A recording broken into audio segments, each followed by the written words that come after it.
morning, everybody. Good morning, Chair. Thank you. Are we ready? We indeed are ready, Chair. Thank you. Chair, this morning we're going to present the evidence of Ms. Krivani Pillay. She was part of the SABC 8. All three notices were sent in terms of her statement to Mr. Motsoeneng and Mr. Jimmy Matthews. Mr. Jimmy Matthews has responded. However, it is in CC 25, his response to Ms. Krivani Pillay, and that we will put it to her at the end of her evidence. May the witness please be sworn in. No, thank you. Please administer the oath or affirmation.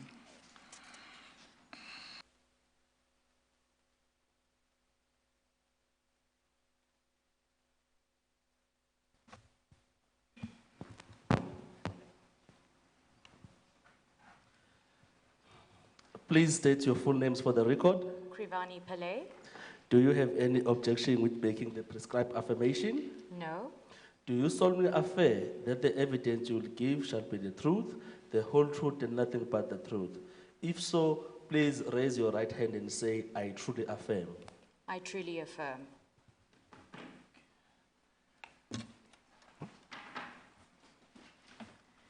Ms. Krivani, you have submitted two statements to the Commission. Ms. Pillay. Ms. Pillay, sorry. We've become very acquainted. Apologies. Apologies, Ms. Pillay. No problem at all. Ms. Pillay, you've submitted two statements to the Commission, the first statement being your main statement and the second statement being your supplementary statement. The purpose of your second statement was to correct mistakes from your first statement. That's correct. And also just to put forth additional information that was not contained in your second statement, in your first statement. That's correct.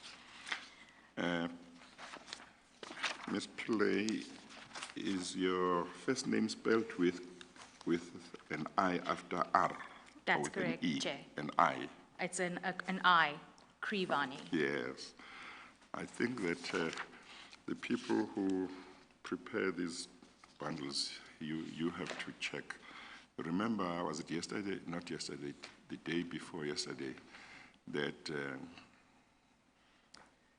instead of writing, I think, Mzwamadoda, in regard to Mr. Mxakwe, they'd written something else, which I did read out, just something else. And I see here with Ms. Pillay, in the statement it's written correctly, but on the divider is KRE. They must just take the trouble to make sure people's names are written correctly, their surnames are written correctly. It's not difficult. Yes, Chair. Yes. We'll relay that message, Chair. Okay. Apologies for that. Thank you. Ms. Yes, you may proceed. Thank you, Chair. Ms. Krivani, the first page of the document in front of you, can you identify that document?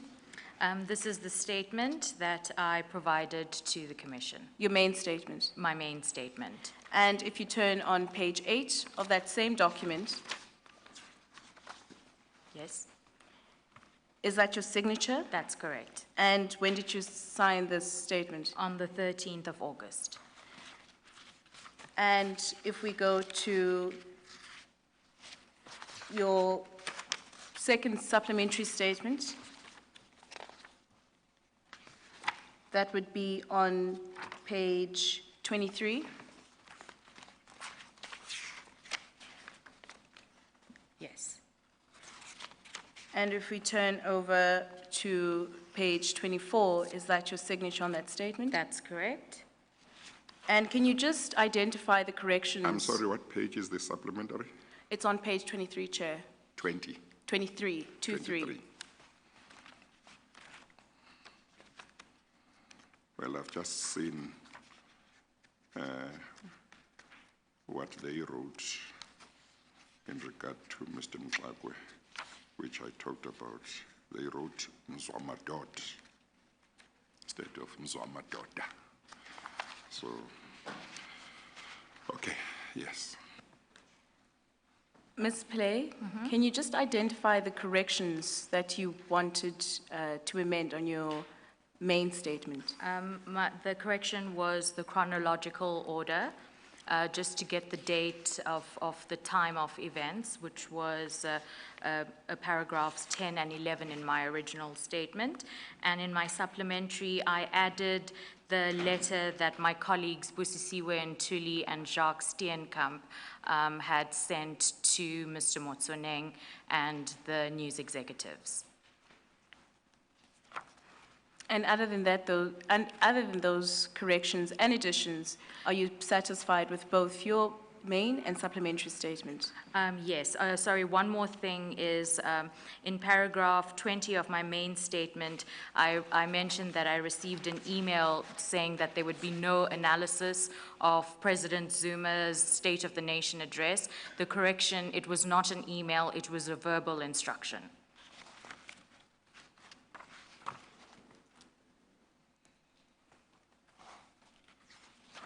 Thank you, Ms. Pillay. Ms. Pillay, can you please tell us where you're currently employed? I'm currently employed at the SABC in my current title of Executive Producer of SAFM Current Affairs. I was recently seconded for the duration of November 2018 to June 2019 as Head of Elections for SABC News, coordinating election content for radio, television, and digital. I'm now back to my original title of Executive Producer of SAFM Current Affairs. And can you just give us just a short background of how long you've been with the SABC and just a short career background? I've been a journalist for almost 19 years, of which 16 has been with broken service at the SABC. I started off as an intern while studying at Rhodes University at the SABC newsroom in Durban. And subsequently, once I got my undergrad, my Bachelor of Journalism from Rhodes, I worked at the university a little bit, and then I went on to join the newsroom as a field reporter and as a current affairs anchor. I worked my way up through the ranks, particularly in radio, and then was headhunted to join SAFM Current Affairs in 2007, where I stayed and worked my way up to senior anchor, senior producer. I then took a break from the SABC and I went to the EWN newsroom and ENCA newsroom, where I worked as both an anchor and then assignments and editor for ENCA. Came back to SABC in the position that I currently hold. My qualifications, I matriculated at Durban Girls Secondary School. I then have a Bachelor of Journalism from Rhodes as well as a Master's. I have a Diploma of European Journalism from the Hogeschool of Utrecht in the Netherlands. I have a Diploma in Advanced Broadcasting from the Thomson Foundation and Cardiff University. I have a Diploma in Essentials in Broadcast Management from the Sol Plaatje Institute in Rhodes University. And I have a Diploma in Media Executive Training Program with Bloomberg and the Gordon Institute of Business Science with the University of Pretoria. Thank you, Ms. Pillay. Ms. Pillay, in paragraph 3 of your main statement, that would be on page 1, the investigators of the commission approached you. Can you just identify the purpose of this approach? Well, it was to find out about the so-called editorial interference at the SABC and to get to share the evidence and our experiences of what we went through in the watershed time of 2016 for about a period of about 18 months as the so-called SABC 8. Thank you. Ms. Pillay, from paragraph 6, that would be on page 2 of your main statement, where you highlight the editorial and political interference. There was a media statement that was issued according to ban protest policy. Can you just touch base and talk to that? Okay, so on the 26th of May 2016, Chair, we'd heard through a media statement that Motsoeneng had decided to implement, it was not, we called it the protest policy, but there was not a formal policy, where you would ban visuals of protest action. We weren't told as a news division officially. We all had to find out through a media statement. And as the executive producer of the show of SAFM Current Affairs, I together with my colleague Aubrey Sechia, we co-manage a team. At the time, the shows were called AM Live, Midday Live, and PM Live. And our team of senior producers decided to tackle this issue on the Sunday morning edition of the program called The Editors. The Editors is a program that really looks at the media industry as a whole. We reflect on the decisions we have made as editorial staff. We look at how our colleagues over the different platforms have covered news. And it's interesting to give this kind of information to the citizenry because the angles that certain broadcasters, certain newspapers may take could have to do with who owns them. You know, some people take one angle of covering the story, others take a different view. And it's part of our approach in the Editors to give our listeners all types, and it was a very popular program. And on the Sunday, the first Sunday after this media statement was issued, the Editors took to analyze this statement. When we did so, we have editors coming in, we have listeners calling in, and we have an anchor who manages the program. Unfortunately, that didn't go down well with Motsoeneng, Mr. Motsoeneng, and we were subsequently called in to discuss why we had taken that stance. I'm sorry, that program where the editors have this engagement, would it be on SAFM? Yes, it was on SAFM From on a Sunday time morning. to a certain time? Yes. And the editors, would it be editors within SABC, or you would invite editors from outside as well, or how was it composed? Because the program was an SABC news program, we would try our absolute best. The senior producers and the producers would try their best to ensure that one SABC editor would be on the program, and then the other supporting editors would be from other media houses. That's correct. But the focus would not just be SABC news, it would include other media houses, their publications. That's and correct. Their broadcasts. That's correct, Chair. Chair, Okay. So sometimes some newspapers will have an exclusive. They would break a story, for example, the Rapport or the Star. We would invite that editor to come that weekend to give us the background to that exclusive breaking story. How did they get the information? How long did the story take, you know, from the time they got it to the time that they broadcast it? Because what happens generally in the media industry is one publication or broadcaster can break a story, but once it's out there, it's fair play for everybody else to then start tackling the story in their news diary. So this is one of the reasons we do that. We find the first people to have that exclusivity, and we invite them on the show. Would part of what you would be looking at in that program be to what extent there had been fairness to affected parties in regard to each story and so on? Would that be part of what you look at to enable the citizenry to appreciate what trouble editors take in order before a story is issued, or not really?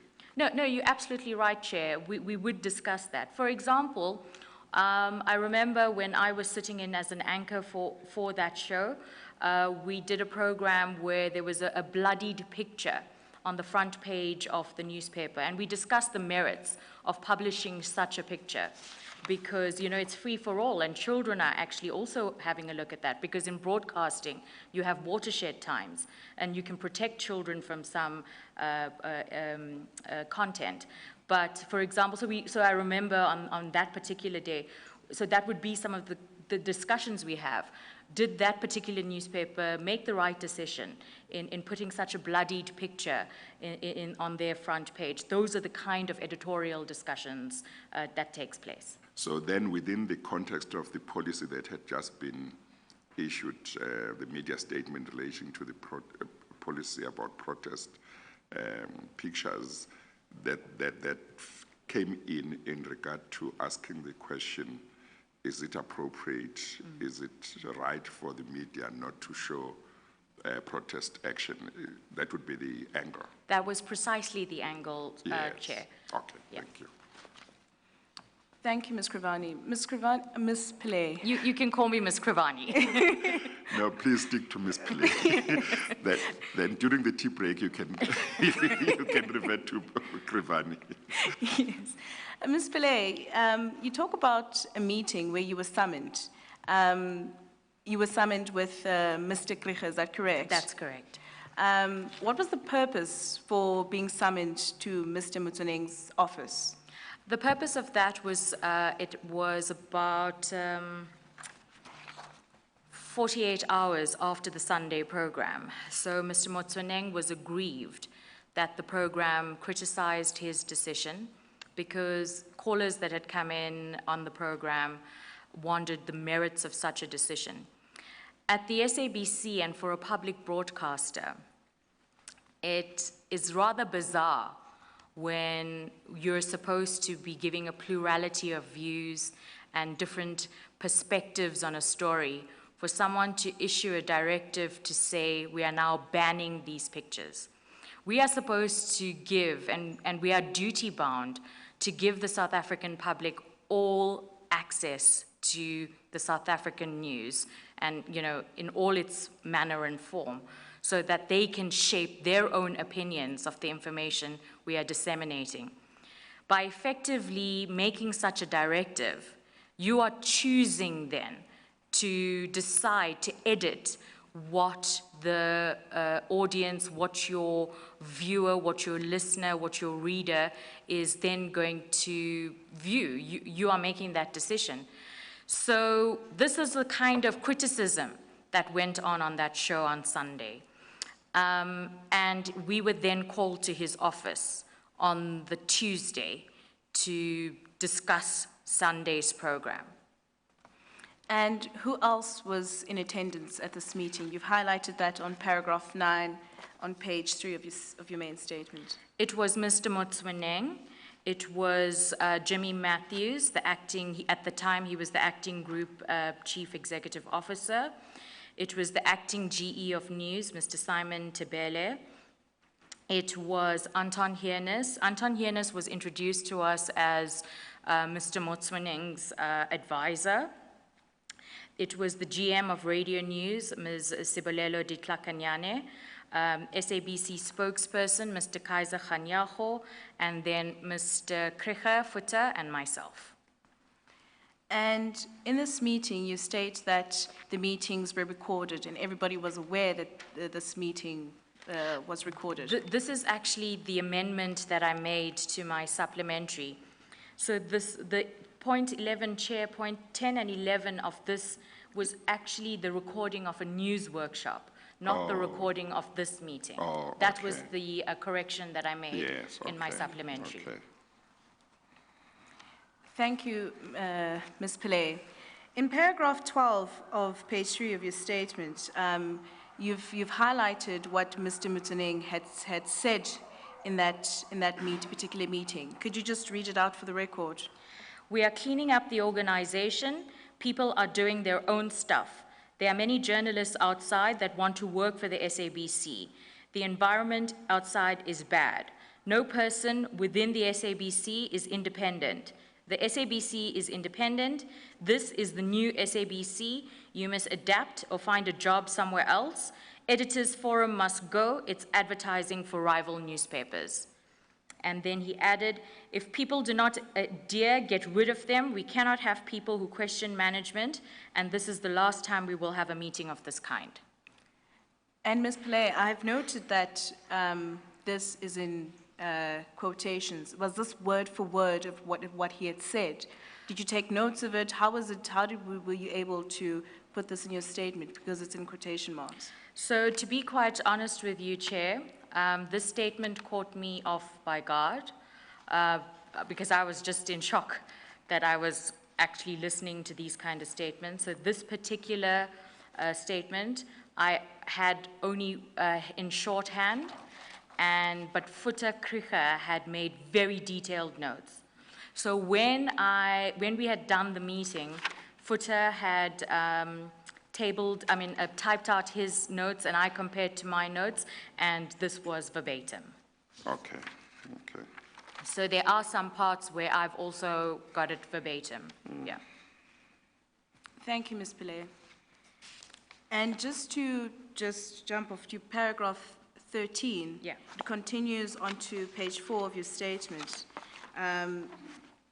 In terms of what Mr. Kricha had asked Mr. Motsoeneng about broadcasting the vandalism of public property and so forth. Can you just talk to that paragraph, please? So Mr. Kricha tried to ask Mr. Motsoeneng, Chair, what empirical evidence do you have for all of these decisions to be made? We are not averse to change. Even in the newsroom, change is good. Programs need to be changed. We need to keep up with the trends, as long as we follow and adhere to the journalistic prescripts. If a program doesn't work, it's not popular enough, we need to make changes. So we are not averse to change. But when it comes to saying the editors must go, a popular program that has deep editorial values attached to it, a program that has a long history. In fact, when I was trying to do research on how long the program was, even way before '94, the editors has been in session. So Mr. Kricha tried to find out, well, what is the thinking behind such decisions that the editors must just go? And Mr. Motsoeneng wasn't able to give us an editorially sound reason. He was not able to rationalize his reasoning.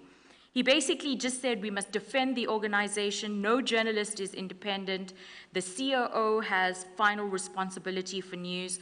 If people do not adhere, get rid of them, we cannot have people who question management. I remember still having my hand up. He refused to even take my question.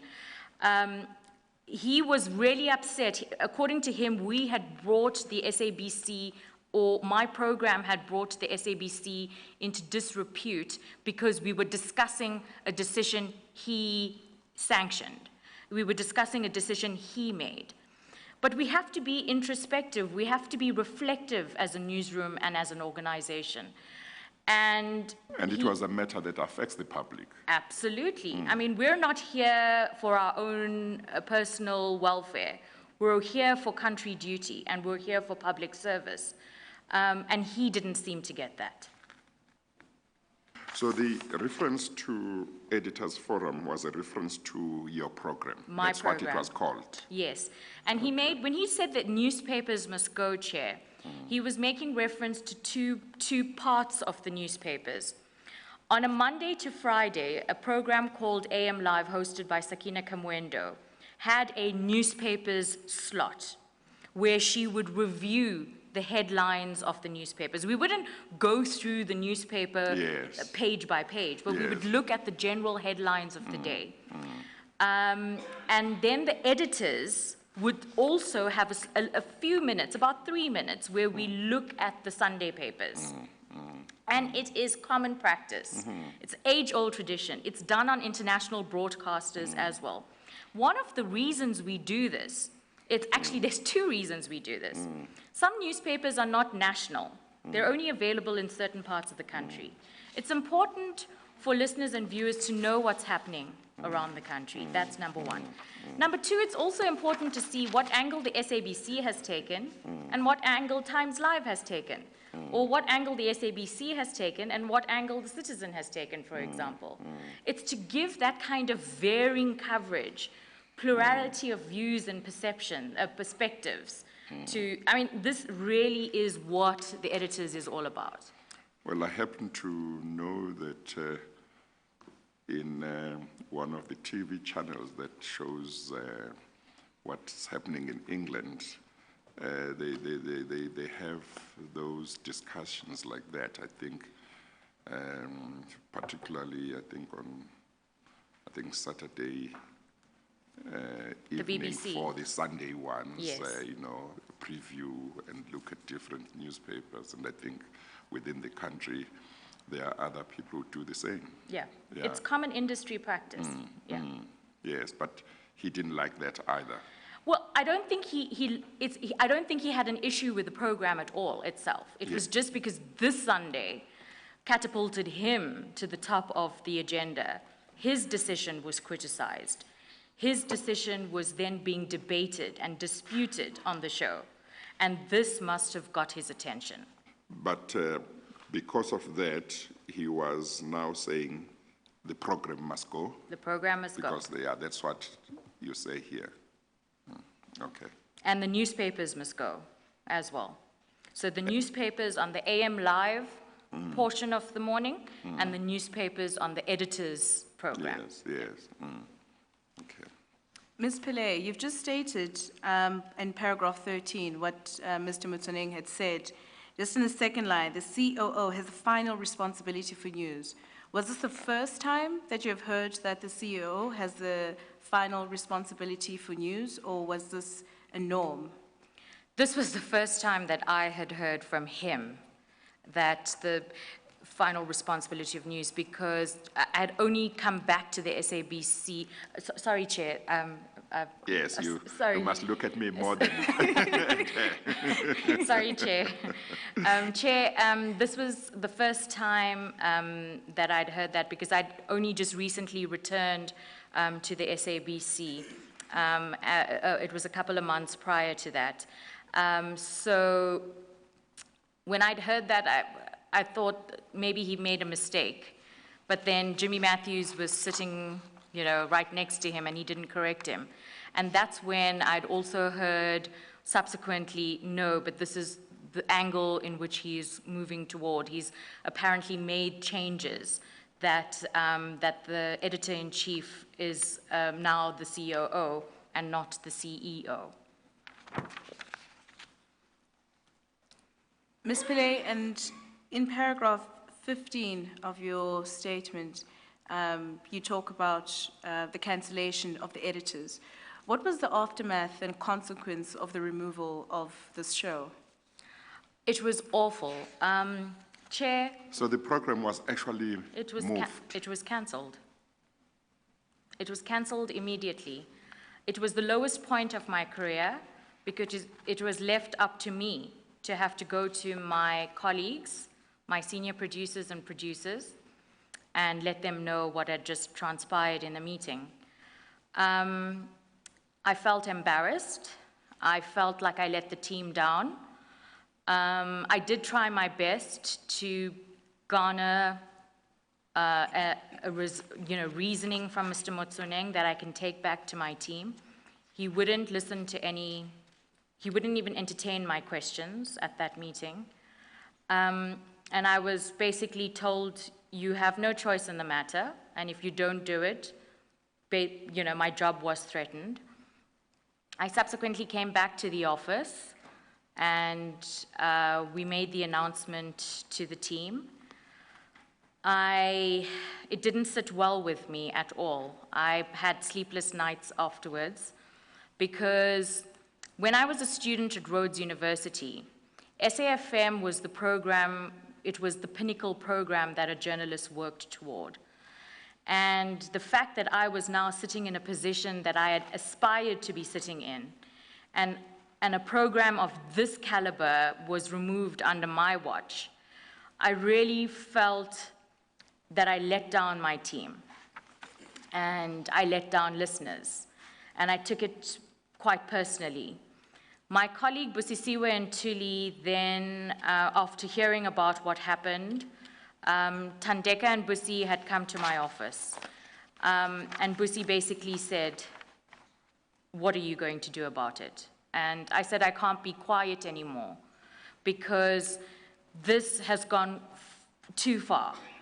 And that's when Busisiwe Ntuli, Jacques Steenkamp, and myself sat down to draft this letter to Mr. Motsoeneng. And Busisiwe and Jacques said, "We will support you. It's not our program, but we will support you because we believe in the program. And we also believe that what he's done is wrong." So we got together, the three of us, and we drafted this letter. By this time, our colleagues Thandeka, Futa, and Suna were already suspended. Thandeka joined us when we had our meeting. And we looked at the journalistic prescripts. We looked at editorial independence.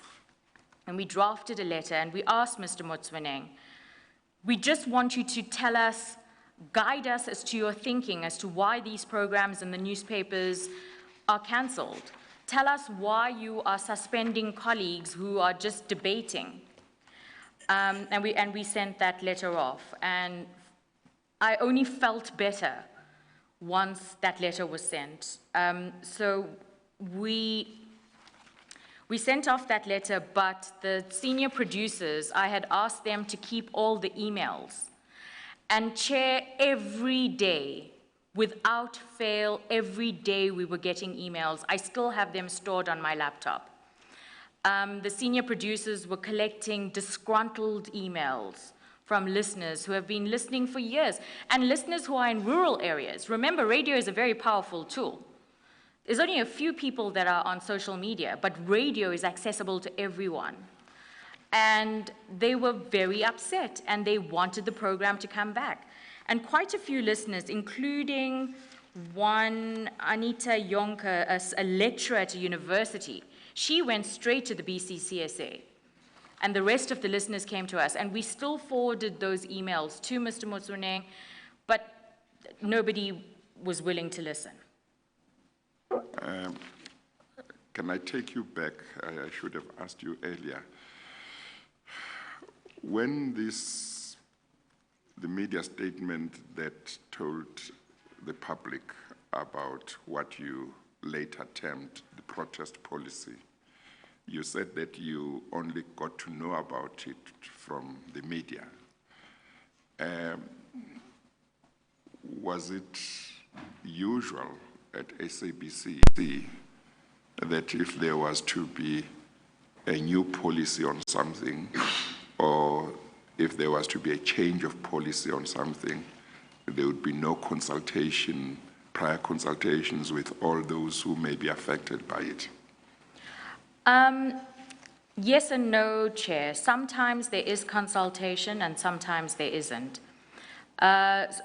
We have in the organization what we call rediffusion, where everybody from across the country and all the officers tune in and listen when either the executives of the board get together to disseminate information to us, or to perhaps talk about the possibility of introducing a new policy, to gauge views. So that's one way. Sometimes it happens, but there was certainly no consultation. This was a directive. On this Yes. particular one.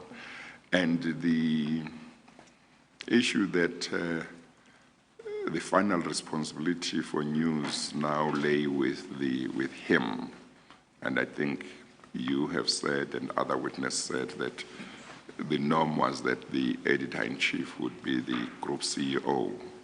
Now, was that also not notified to the newsroom, to the news people in advance?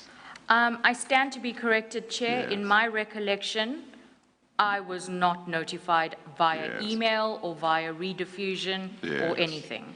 You only got to know at the meeting? Yes. Yes, okay, all right. Thank you. Then let's go back to you were talking about the reaction of the listeners of the program to the cancellation of the program. If you still want to say something, you can continue.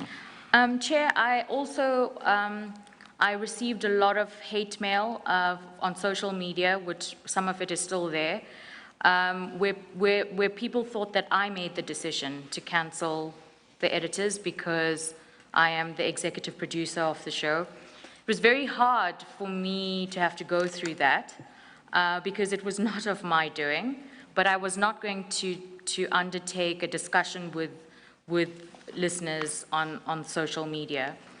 A statement was never issued to say that it was Mr. Motsoeneng's decision. So I had to bear the brunt, but eventually, obviously, with the advent of speaking out and with Parliament, etc., then the viewers realized it was not of my personal doing that the program was cancelled. Also, I used to field a lot of telephone calls.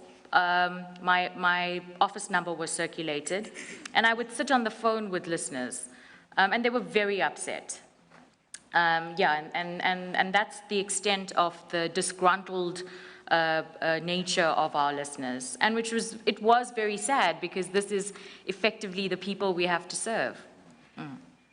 The media statement which had announced the policy did not make it clear that it was Mr. Motsoeneng who had made the decision. Did it simply say SABC without saying who? I do not recall. I wonder if it is here as a... Okay, well, if it is, we'll check. I just think of this situation where people think you are the one who made the decision when you didn't make the decision. It's public perception is a cruel thing, yes, Chair. Yes. Even when a year ago there were changes made to SAFM, where current affair hours were reduced drastically from 6 hours to 2 hours a day. I was also had to bear the brunt of social media bullying because it was very popular programs that were cancelled, AM Live and PM Live. And that too, listeners thought that I was behind that, and some of them went as far as likening me to Mr. Motsoeneng, saying that I'm as bad as he is.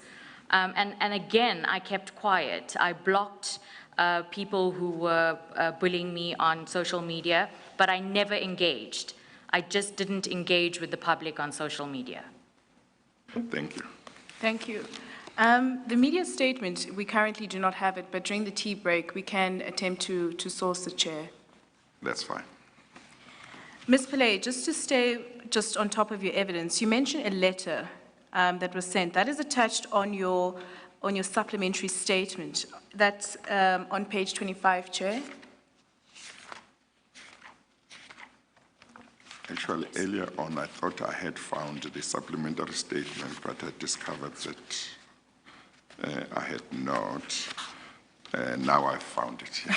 Okay. Thank you, Chair. So you say the letter is attached to the supplementary statement? Yes, Chair, on page 25.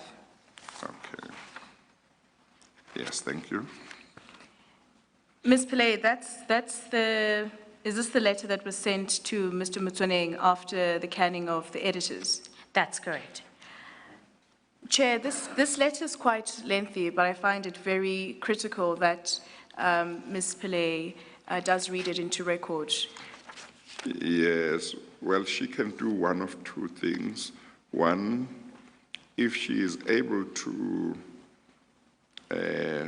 tell me the main features of the contents of the letter without reading it, maybe reading 1 or 2 paragraphs, that's fine. But if you think there is particular importance in reading the whole letter, that would be fine. Well, what is your own sense? Chair, my own sense is that the entirety of the letter is important because it touches base on the editors. It also touches base of, the purging, the suspension of the other members of the SABC and so forth in that context. Read it. That's fine. Okay. She may read it. Ms. Pillay, could you just identify, from the top, who the letter was sent to, who was also CC'd in the letter, and the contents of the letter? Okay. Chair, the letter was for attention SABC Chief Operating Officer, Mr. Hlaudi Motsoeneng, at SABC Radio Park, corner of Henley and Artillery Road. It was also copied to Jimmy Matthews, Acting Group CEO, to Simon Tebele, Acting GE News, to Sibulelo Ditlakanyane, GM Radio News, to Nyana Molete, Acting GM TV, to Angie Capelianis, National Editor Radio Current Affairs, to Notando Maseko, Acting Head TV Current Affairs, and to Zolisa Sigabi, National Bulletin Editor. The title was Request for Editorial Policy Clarity and Concern over Unfair Suspensions. We, the undersigned, write this letter to you to register our displeasure and increasing concern about the recent developments occurring in the SABC newsroom. Our newsroom has become a source of derision, despair, and criticism from the people that we are fundamentally accountable to, the public at large. In particular, the developments of the past week have heightened the sense of fear, lack of clarity about our journalistic responsibility, and low staff morale permeating our newsrooms because of what we consider to be normal editorial engagements and the usual contestation of ideas during a diary meeting. In addition, we are of the view that the recent decisions to remove the newspaper slots and the editors on SAFM's AM Live amounts to what we consider censorship, unless reasonable and professional explanations can be advanced within the framework of our editorial policy and our obligation to serve the public. As seasoned journalists within the SABC, we maintain that the reasons given for these sudden decisions contradict our governing policies and legislation, namely the SABC Editorial Code, the South African Broadcasting Act, and the South African Constitution. As journalists having to operationalize the policies of this public institution, which is important for the promotion of our democracy, we feel aggrieved that the image of our institution, our journalistic integrity, continues to be compromised by unconstitutional pronouncements that erode the credibility of the SABC and the journalistic integrity of all of us who work for it. Furthermore, we wish to register our deep concern for our colleagues who have been suspended for expressing their right to freedom of expression by simply debating and assessing the newsworthiness of events as expected during editorial meetings. As such, we view the suspensions of Tandeka Kubule, Futa Krige, and Suna Fenter as acts of victimization. An editorial meeting is to debate, deliberate, argue, and find consensus on news stories. However, based on the recent developments, it seems that this is no longer allowed during editorial line talks, a situation that we believe needs to be challenged. We are ethically and legally bound by the provisions of the South African Constitution, in particular, Section 161A, Chapter 2 in the Bill of Rights. Likewise, we are bound by the Broadcasting Act and the SABC's mandate from the South African public. We are shocked by the latest pronouncements that fundamentally erode the right of the public to know the whole story about the developments in their communities and to display such stories in a responsible manner, as has been done as per ICASA and BCCSA requirements. These pronouncements effectively render our newsrooms incapable of providing compelling audiovisual content that educates and informs the public to disseminate balanced and accurate information. We, the undersigned, therefore request an urgent meeting with the COO to gain clarity and resolve the above indicated matters. Our primary interest is to clarify the confusion and find a lasting solution that will also provide guidelines on all issues editorial. Lastly, we hope that this will also restore our public image and uphold our integrity in the eyes of those we are meant to serve. Signed, Busisiwe Ntuli, Executive Producer, Special Assignment, Krivani Pillay, Executive Producer, SAFM Current Affairs, and Jacques Steenkamp, Senior Investigative Reporter.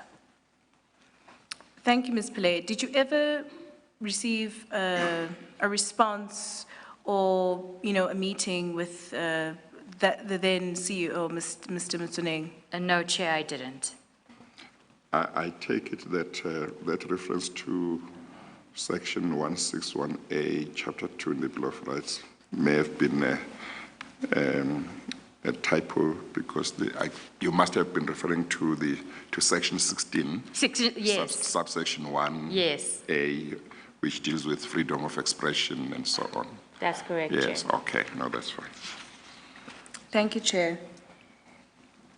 What was the consequence, if any, what happened after issuing this letter? After issuing this letter was issued on Saturday or Sunday. On the Monday morning, Jimmy Matthews had resigned via social media. We all found out via social media, Chair. And then 4 days later, on a Thursday afternoon, I was given notice to appear before a disciplinary hearing on the Friday. I was given less than 24 hours notice to appear. When that happened, there had been no response from Mr. Motsoeneng to the letter, or there had been? There had been no response. That was the Or first was time. that the response? That was the response, was the disciplinary hearing. Okay. Ms. Pillay, if you could just turn to page 27.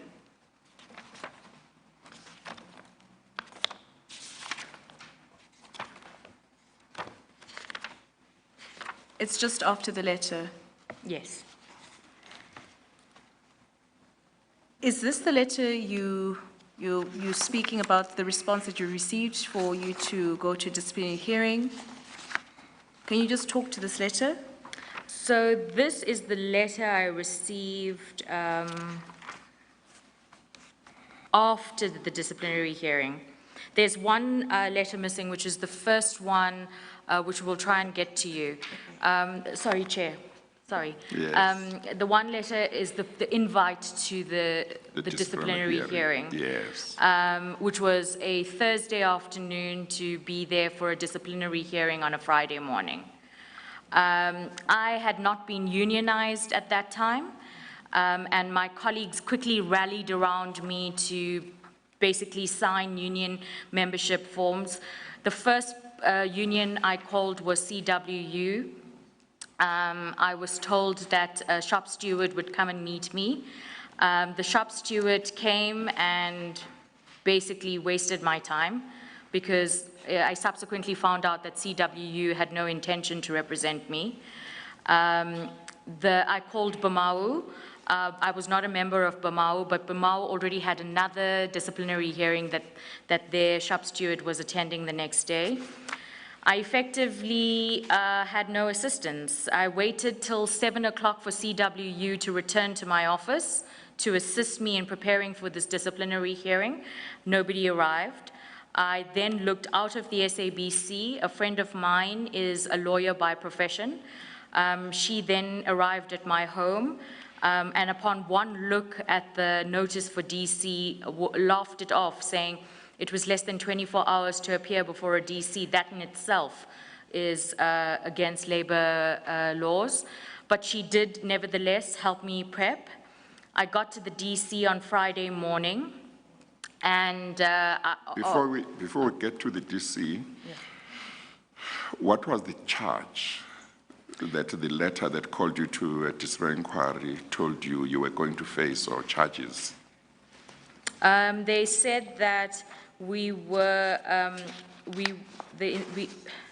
had basically brought the SABC into disrepute, so that we wrote a letter. Or is the letter page 27 the one that you got?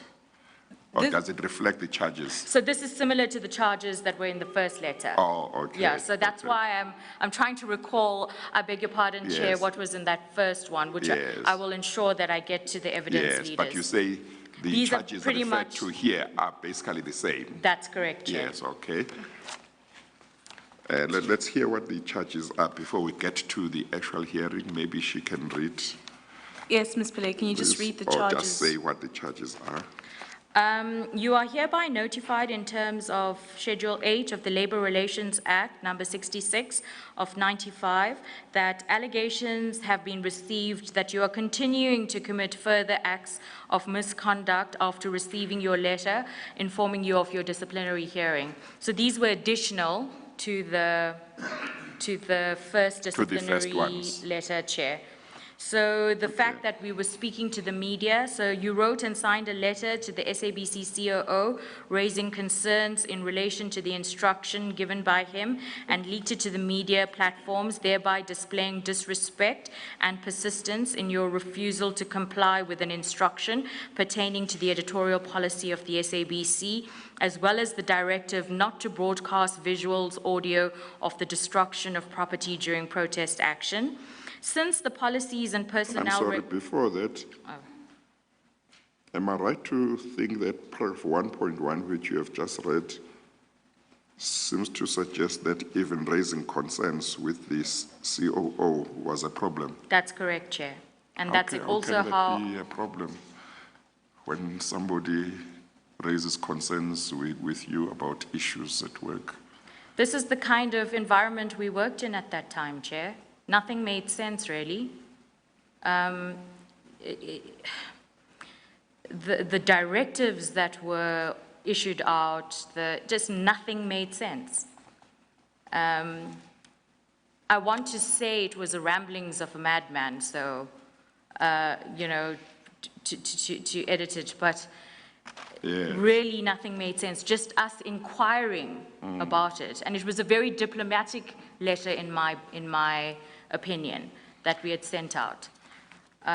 Well, maybe there might, in certain circumstances, maybe there might be something about any allegation of leaking it outside, but when one reads that, one gets this sense that part of the problem is that you raised concerns. Yes, we questioned the decision. And how does it become and how do you work in a objectionable newsroom? to raise concerns? Newsroom journalistic principles are all about asking questions. Any story you do, you ask a question. That's how we get our stories. And how is it that you can run a newsroom without allowing the very people who are supposed to be asking questions by profession are not supposed to ask you questions? And what do you do if you don't understand the directive?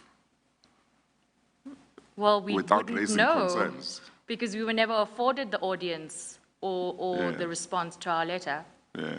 Yes, okay, all right. 1.2. 1.2, since the policies and personnel regulations are incorporated into your employment contract, your conduct, as stated above, constitutes a contravention of paragraph 2D of the regulations, in that you made comments or published an article in the media on your terms and conditions of the contract while you are in service of the SABC without prior consent of the group chief executive. 1.3, it also contravenes regulation 2E in that it constitutes a refusal to obey and carry out reasonable and lawful instructions, including the policies and regulations of the SABC. It amounts to insubordination and contravenes clause 2.1 of the Disciplinary Code and Procedure. 1.4, it undermines the editorial responsibility and authority of the SABC as vested upon its chief operating officer in terms of paragraph 2 of the SABC revised editorial policies 2016. Point 2, since receiving your, so those are just the charges now, Chair. Yes. Okay. Maybe for the sake of completeness, you can read the last two paragraphs. Point 2, since receiving your disciplinary hearing notice, you continuously took part in media interviews with various daily newspapers, resulting in the publication of articles wherein you criticized and displayed disrespect and persistence in your refusal to comply with an instruction pertaining to the editorial policy of the SABC, as well as the directive not to broadcast visuals, audio of the destruction of property during protest action. Your conduct constituted a contravention of the prescripts set out in paragraphs 1.2 to 1.4. Now, point number 3, you are accordingly afforded an opportunity to state your case in response to these allegations. In that regard, you're entitled to prepare that response with your assistance of a trade union representative, a fellow employee, or lawyers of your own choice. Such response must be delivered to my office no later than 4 o'clock on Friday, the 15th of July, failing which I will assume you have no answer to the allegations leveled against you. Okay, before we proceed, I just want to take you back to soon after you had sent the letter to Mr. Motsoeneng and to the copied other people, including Mr. Jimmy Matthews, you said that you sent the letter on a Saturday, and I beg your pardon, Chair, it was a Sunday. or Sunday. Yes. Yes, and then you said soon thereafter, or was it the following day, Mr. Jimmy Matthews resigned. So if I correctly remember, it was early evening, Sunday night, Chair. We'd sent off the letter, we'd all met to sign, scan it and send it. And on my way to work on Monday morning, around about 7 o'clock, I received a phone call from another media house asking if I had heard about the resignation of Jimmy Matthews, and that was how I found out. And there was about a couple of hours later that I'd seen the social media post that he had indeed resigned. Do you know whether his resignation was connected in any way with the stand that you, or what you said in the letter as a group? I found the timing to be quite coincidental. Yes. But I could not say for sure, couldn't Chair. say. Okay. Thank you. Thank you, Ms. Pillay. On that letter, page 28, paragraph 2, it is stated I'm that... sorry, what page? Page 28, Chair. Okay. Paragraph 2. It is stated that the directive not to broadcast destruction of property in protests and so forth, was that in line with the editorial policy? That was not in line with the editorial policy. The editorial policy is clear. Chair, I beg your pardon. The editorial policy is clear. The only thing that we are not going to broadcast, if something incites violence or racism or things that are against our Bill of Rights and the Constitution, that is, you know, there's a whole lot of prescripts, editorial prescripts. I don't understand how showing the destruction of property. I want to give you some context, Chair. These protest action are service delivery protests that were occurring across the country. The timing of this was just weeks before an election. All the people that we were interviewing, that we were viewing, the community leaders that we had on our programs talked about service delivery. They talked about access to water and sanitation. They talked about homes. They talked about jobs. They talked about food. They talked about infrastructure, right? They then named their councillors. They named the governing party. They named government. According to them, their leaders were to blame for non-service delivery. So when somebody says, I'm going to ban this, the audio and the video, weeks before an election, when somebody is criticizing an administration in power that's also running for the same election, how else do you interpret that, Chair? For me, that was already the start of a capture. Well, let me take you back before we proceed. Let's go back to that meeting where you were confronted about the protest policy, as you came to call it. Yes. You said that Mr. Krieger did say something. You said that you raised your hand, you wanted to say something, but you were not given a chance. Were there other people who spoke at that meeting other than Mr. Motsoeneng? And I think you said Mr. Jimmy Matthews also spoke. Were there other people who spoke at the meeting, and if so, what did they say? The GM of radio, Ms. Sibolelo Ditlakanyane, was there with us. She attempted to defend the show, the editors, but he still wouldn't listen to her, even though she was my line manager's manager.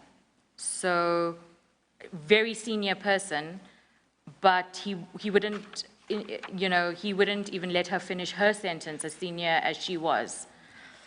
So he didn't let her speak, and he didn't let me speak. I just want to make sure I don't mix up issues.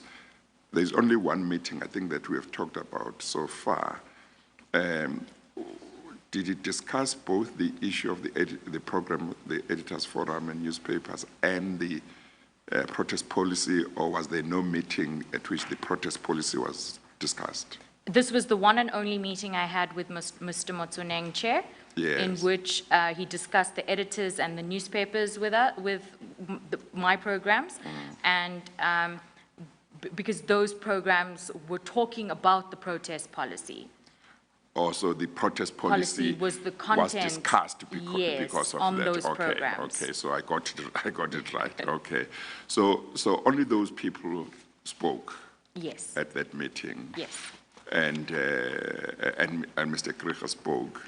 But did Mr. Motsoeneng say to you why he thought it was justified to come up with his policy at that meeting?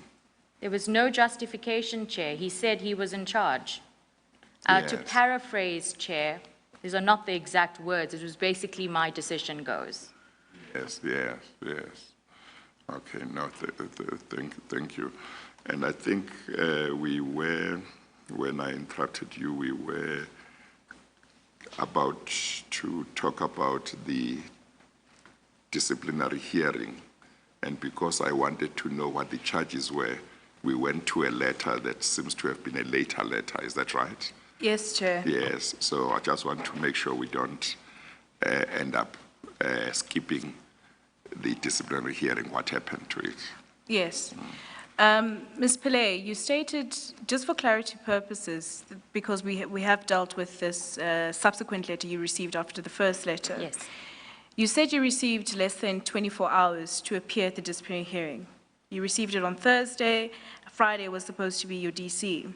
Now, with this letter, it's dated the 8th of July, and you were to write a response to these charges on the 15th of July. Now, that's more than 24 hours. When did you receive this letter, the third letter? So this is the second letter, I mean, 8th of second July, Chair, Yes, is the second yes. letter. The one that you got on So- a Thursday, you said you don't have here, I don't but you will have. try and So get it that for would be us. Thursday's Yeah. date for Friday's disciplinary. Yes. Friday- Was it the 16th of June?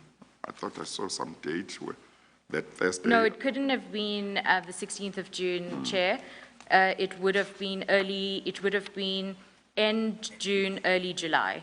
Okay, Yes. yeah. Chair, so I went to the disciplinary hearing with Jacques Steenkamp and Busisiwe and Tuli, who had their labor union reps with them, and Solidarity kindly offered to assist me free of charge because I was, for want of a better word, a lone ranger there on Friday without any union representativity.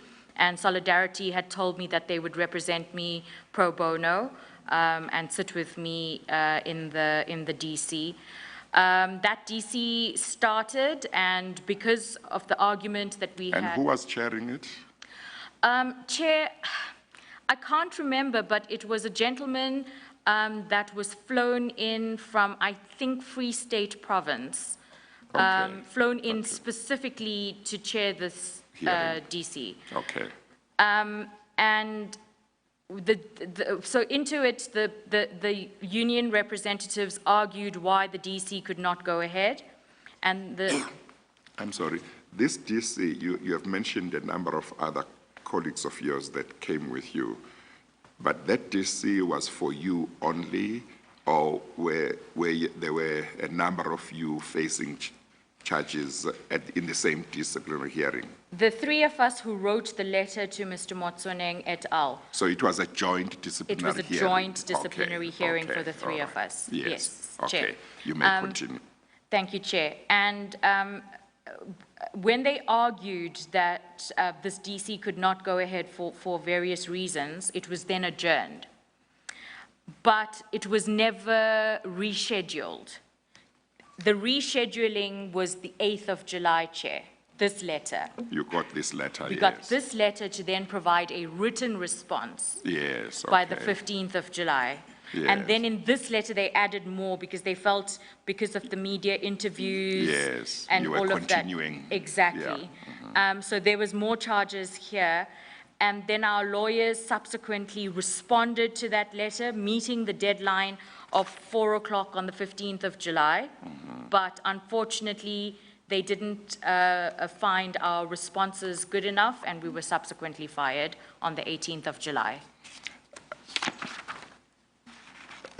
Now, there was no disciplinary hearing now. No. Originally, the idea was that there was going to be a disciplinary hearing, Yes, Chair. and this letter of the 8th of July had said that your response had to reach them by 1600, 4 o'clock on Friday, 15th July, failing which the writer would assume that you had no answer to the allegations leveled against you. So one could say, well, if there was no response by the deadline, they might have taken the attitude that there's no need for a hearing because these people are admitting these allegations, but the response was filed. The And one response, would then have expected that there would then be a date for a disciplinary hearing. But you say there was no such date, there was just a decision to fire. that's 100% correct, Chair. Yes. Chair, they actually acknowledged receipt of our response, and I didn't, I'm paraphrasing again, I don't know the legal jargon Yes. that was used, basically to say, we've gone, your lawyers have sent us a response, we've gone through it, and we have taken the decision to terminate. Okay, something like. Something like that, yes. The response has no merit or something like that, Absolutely. yeah. Okay, yes. Thank you, Ms. Pillay. So you filed your legal representatives filed their responses on Friday before 4 o'clock, and you were subsequently fired. You said the 18th. Was the 18th on that Monday? On that Monday. So I remember it clearly because it was Nelson Mandela's birthday, Chair. And that's a personal hero of mine. So it just felt very ironic Yes, that the person who encouraged me to get into journalism, I would be fired on his birthday.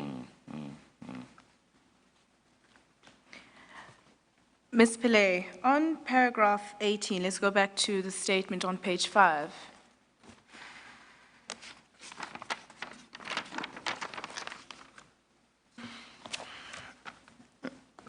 we go back to what page? Page 5 of the main statement, Chair.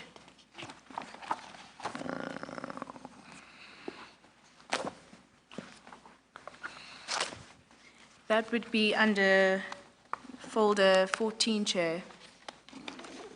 Yes, you must just remind me about the folder. of the Folder divider, CC 14. because I close when we move to another page. I close completely. That's fine, Chair. I'll be here to Yes. remind you. Okay. Paragraph 18, well, the second paragraph of just under 18, the subsequent paragraph. It states that the cancellation of the editors, Mr. Motsoeneng justified it. Can you just elaborate on Mr. Motsoeneng's justification of the cancellation of the program? Okay. So it would seem then that the only reason for the cancellation was that the program criticized, Chair, the decision of Mr. Motsoeneng's protest policy. The argument that Mr. Motsoeneng made was that the program was promoting the sale of newspapers whose editors were interviewed. And I felt that that argument was irrelevant because newspapers are not the direct competition of any broadcaster. Mr. Motsoeneng made this argument at the time when the SABC was promoting the Gupta-owned New Age newspaper through its New Age breakfast briefings on SABC TV. I also want to add that when they cancelled the newspapers, shortly after the actual newspaper itself was removed, citing austerity measures. One of the reasons the actual newspapers that we usually use every Yes. morning when we're, before we do our Yes, diaries, yes. those were removed, but there were copious amounts of the New Age everywhere, 10 copies per table, you know, almost. Like it was really bizarre. Because if you're going to cite, you know, selling newspapers, then that newspaper had no business of being there with so many copies. Did you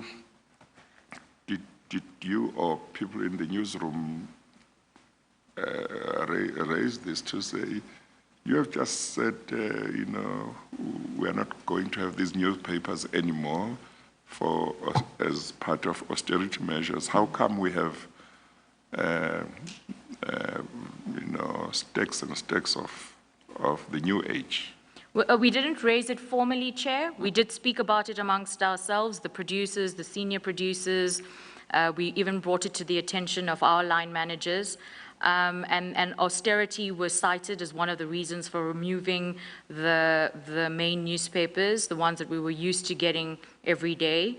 And when we made we didn't really make a formal argument. We all just amongst ourselves, you know, in our to say how is this austerity measures if you bring Absolutely. in this one, and not just in but we also knew big volumes, which were our battles. If he wasn't going to respond to a formal letter that senior journalists had written, was he going to answer about the New Age newspaper?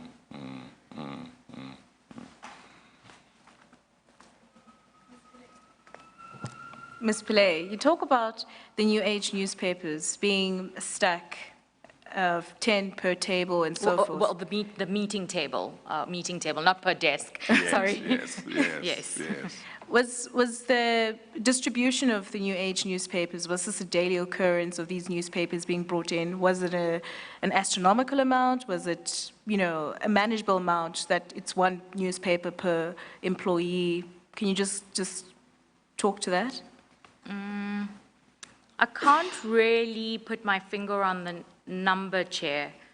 I would arrive for my shift and there'd probably be about 5 or 6 of the newspapers stacked around a meeting table.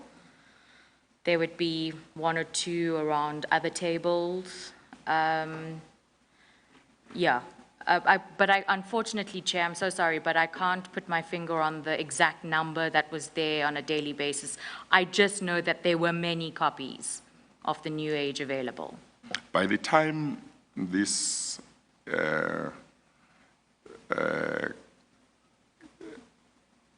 by the time of your disciplinary action and the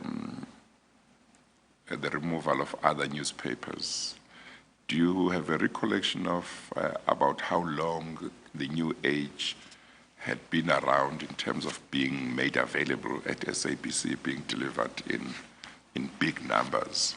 I honestly can't recall, You can't Chair. remember? No. Okay, but it had been there for some time? Yes, as far as yes. my memory. Yeah, okay. Thank you, Chair. Chair, I've noted that it's 11:15. I don't know if the Chair would like to take the tea break now before we carry on with further editorial. How much more time do you think we need before she is done? I think we would take another, about my estimation, 45 minutes at most. Oh, okay. No, that's.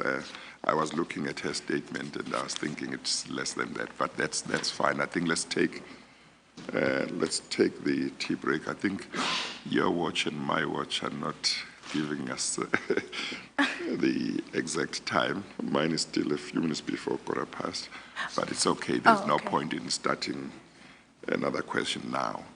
We'll take the tea adjournment now, and we will resume at 11:30. We adjourn. All rise.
But in February 20... That is now SAFM. This is SAFM, Yes, yes, okay. Chair. In February 2016, so the production teams, they would plan ahead. They would organize who we call political analysts, economic analysts, social, anyone who is able to give some kind of post-SONA analysis. And we had an analyst lined up. We usually find them in the provinces where we have to travel, in order to also keep the costs down. We were told there will be no analysis of President Zuma's address, obviously that coming from the top. And I had to make the unfortunate call. My team were too embarrassed to call the analyst because they felt that they had not taken that decision and they should not be the one to have to call and cancel the analyst. So I called and cancelled with the analyst 24 hours before the State of the Nation address. And that was... you would have made arrangements with that journalist about how long before the actual date of the State of the Nation address? You mean analyst? The analyst that you had to cancel, you would have made arrangements about how long before the State of the Nation address day? A couple of weeks before, because So we do... long before? Long before. Yes, okay. We also, because, we know some of the analysts who are well-read, so we try and book them in advance as possible so that other broadcasters may not have first dibs on them. You want to, you book them before your competitors book them. Yeah. Absolutely. Yes. And so this is how the team works. This is how the senior producer in charge of that broadcast would have worked. They would have booked. And they basically told me, well, if you want them cancelled, you're going to have to cancel it because we have booked them. And so I had the unfortunate task. And I had to very diplomatically call and say, unfortunately, we will no longer be requiring your services. That speech went on without political analysis. There was only political party response to the speech. Yes, but you say the instruction came from the top, and I see in paragraph 20 of your statement that you say it was an email. Who did the email come from? So this is another correction in my supplementary. Okay. Yes, Yes. Chair. It was a verbal instruction and not an email. Yes. I was just trying to recall, and Yes. even when I consulted with my colleagues, they were like, email? Nothing was done on email. Yes. And then they reminded me it was a verbal instruction, and that's when I very quickly called the evidence leaders to tell them so. Who gave the verbal instruction? I think at that time it was the acting GE of New Simon Tebele. He would have given the instruction then. So Mr. Motsoeneng would have given the instruction to him, and he would have given the instruction to the GM of radio, and filtered down. Yeah. Or you had it from your, what do you call them, supervisor or manager? Yes. Yeah, but yes. it didn't necessarily come from. I wasn't called directly. You were not called directly. No. You had it when it had been given. Yes. Okay, all right. Yeah. But in terms of who exactly it emanated from, did you get to know that, or was it just speculation? The speak at the time was, it's from the top. That's how Yes. we were used to. Yes. Well, was there a general understanding who the top referred to? Yes, Chair. Who was it? Mr. Hlaudi Motsoeneng. Okay. Thank you. Ms. Pillay, you talk about booking the political analyst weeks before. Was this a service that was paid for by the SABC to book that analyst? No, we seldom, sorry, Chair, we seldom pay for services. We usually only book and pay during an election period, because over that period, we need them, it's wall-to-wall coverage, and we need them, to be with us for 24-hour broadcasting. But we don't necessarily pay for analysts. It's done out of goodwill. We look for researchers, we look for experts, and we invite them to be participants in a program. So they would join us, they would be part of, the accreditation, we assist with the accreditation, etc. But we are not known for paying for such services, and if an analyst requests payment, then unfortunately we would have to let them go because we don't do that. Generally, most broadcasters and publications usually pay for analysis mostly over an election period when you exclusive use of analysts. Yes, okay.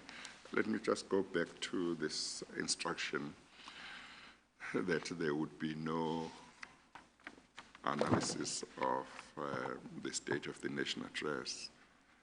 Were you ever told why that, what the basis was for that instruction? It just was, then you know that the person who gives that instruction doesn't want people who will criticize the state of the national address. But the instruction seems to exclude even those who may have spoken well about the national address, state of the national address. I wonder whether whoever gave the instruction had seen the state of the nation address and had taken a certain view of it, that maybe lots of analysts would be very critical of it. Did you ever get to understand what the basis was, and did you get any information in regard to why this instruction was given? Chair, I almost admire your optimism that there would be reasons afforded to us for any decision. Unfortunately, we were working in an environment where it was just issued, orders were just issued without justification or reason. I would also take it that, yes, if you wanted to promote the president, you could say, here's a list of maybe analysts that you could use. But I think given the circumstances of the time, of the manner in which the leader of the time was being lambasted across the media, across the public, I can only imagine that the reason would be to avoid at all circumstances criticism against the leader. Or maybe it was seen as better to simply say there would be no analysis, because if you said only the following analysts, then it becomes more blatant. Absolutely, Chair. Yes. Okay. Thank you, Ms. Pillay.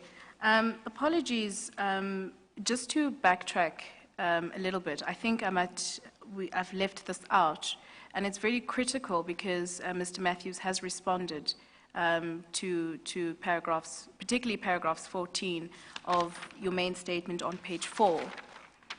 In the meeting where you and Mr. Kricher were summoned to Mr. Motsoeneng's office, where Mr. Matthews had stated that it's cold outside. If you do not like this, you can go. You have two choices, the door or the window. Yes. Can you elaborate, what was the response to this? You said you were particularly surprised. Why is that so? I was particularly surprised because even though Chair Mr. Matthews and I didn't have a close working relationship, I knew of him, and he was someone that as a young journalist I had admired, and almost, as you grow up in the ranks of journalism, you kind of spot the journalist you want to be, and you spot them in the veterans. And Mr. Matthews was one of those people. It happens with law students and lawyers too. In the television industry that, I know that he also had an eye for pictures and storytelling, and I was aware of, his career. So when somebody like that, and you have had admired as a student, says something like that, instead of defending you at a meeting, it's confusing and it's worrying. And then you start to wonder, well, what's in it for you? Why? I mean, you've been such a good journalist for so long, and then why does the tune change, And I almost expected afterwards to get a call from Mr. Matthews to say, perhaps I was under duress and, you know, Kind of explain. explain himself. But I never heard from him. Yeah.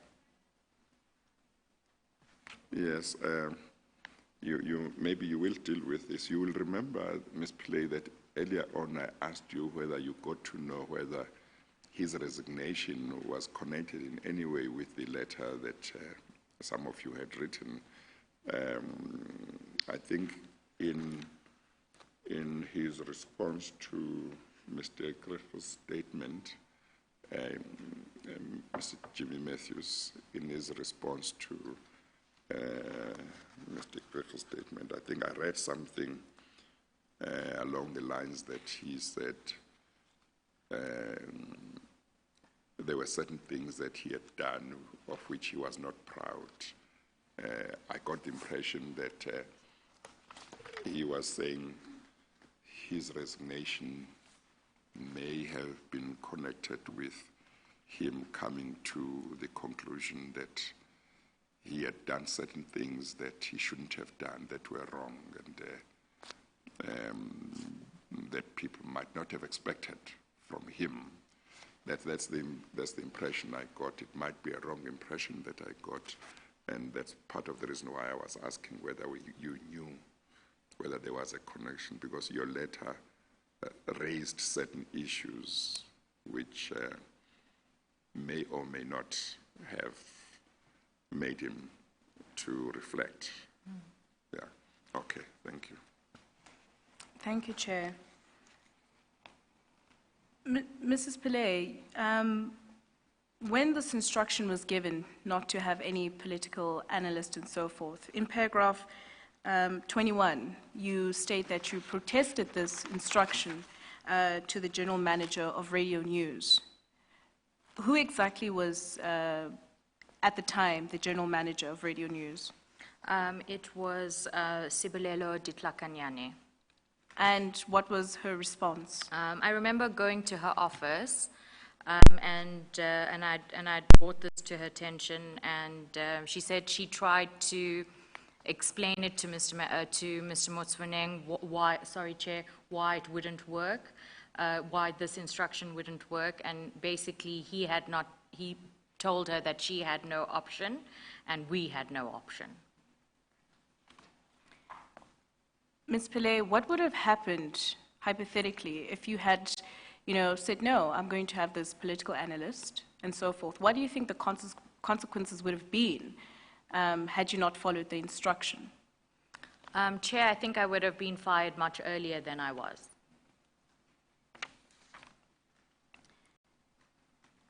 Let's go to the second occasion when this happened, that you've highlighted in paragraph 22 of your main statement. I'm sorry. This thing of prohibiting analysis is quite strange.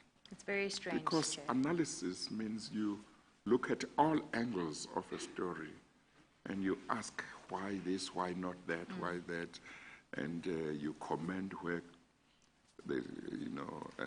somebody has done well, and you criticize where they have not done well. It's meant to be an analysis, and an analysis must be to the benefit of everybody, because everybody is supposed to want to be exposed to all angles and perspectives to a story.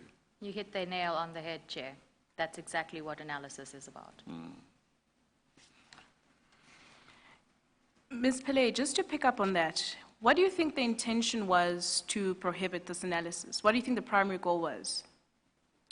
Not that it was precisely communicated as such, but for somebody who's been in the industry long enough and to use my powers of assertion and deduction, that there was a view not to criticize President Jacob Zuma, not to paint him in a poor light, not to paint his leadership in a poor light, not to show that service delivery failures at the hands of government or the governing party in weeks before an election. And for me, that's the only deduction. Thank you, Ms. Pillay. You also state that that was not the first occasion, whereas you were prohibited to include political analysis. You've highlighted that in paragraph 22. Can you Yes. just talk to that?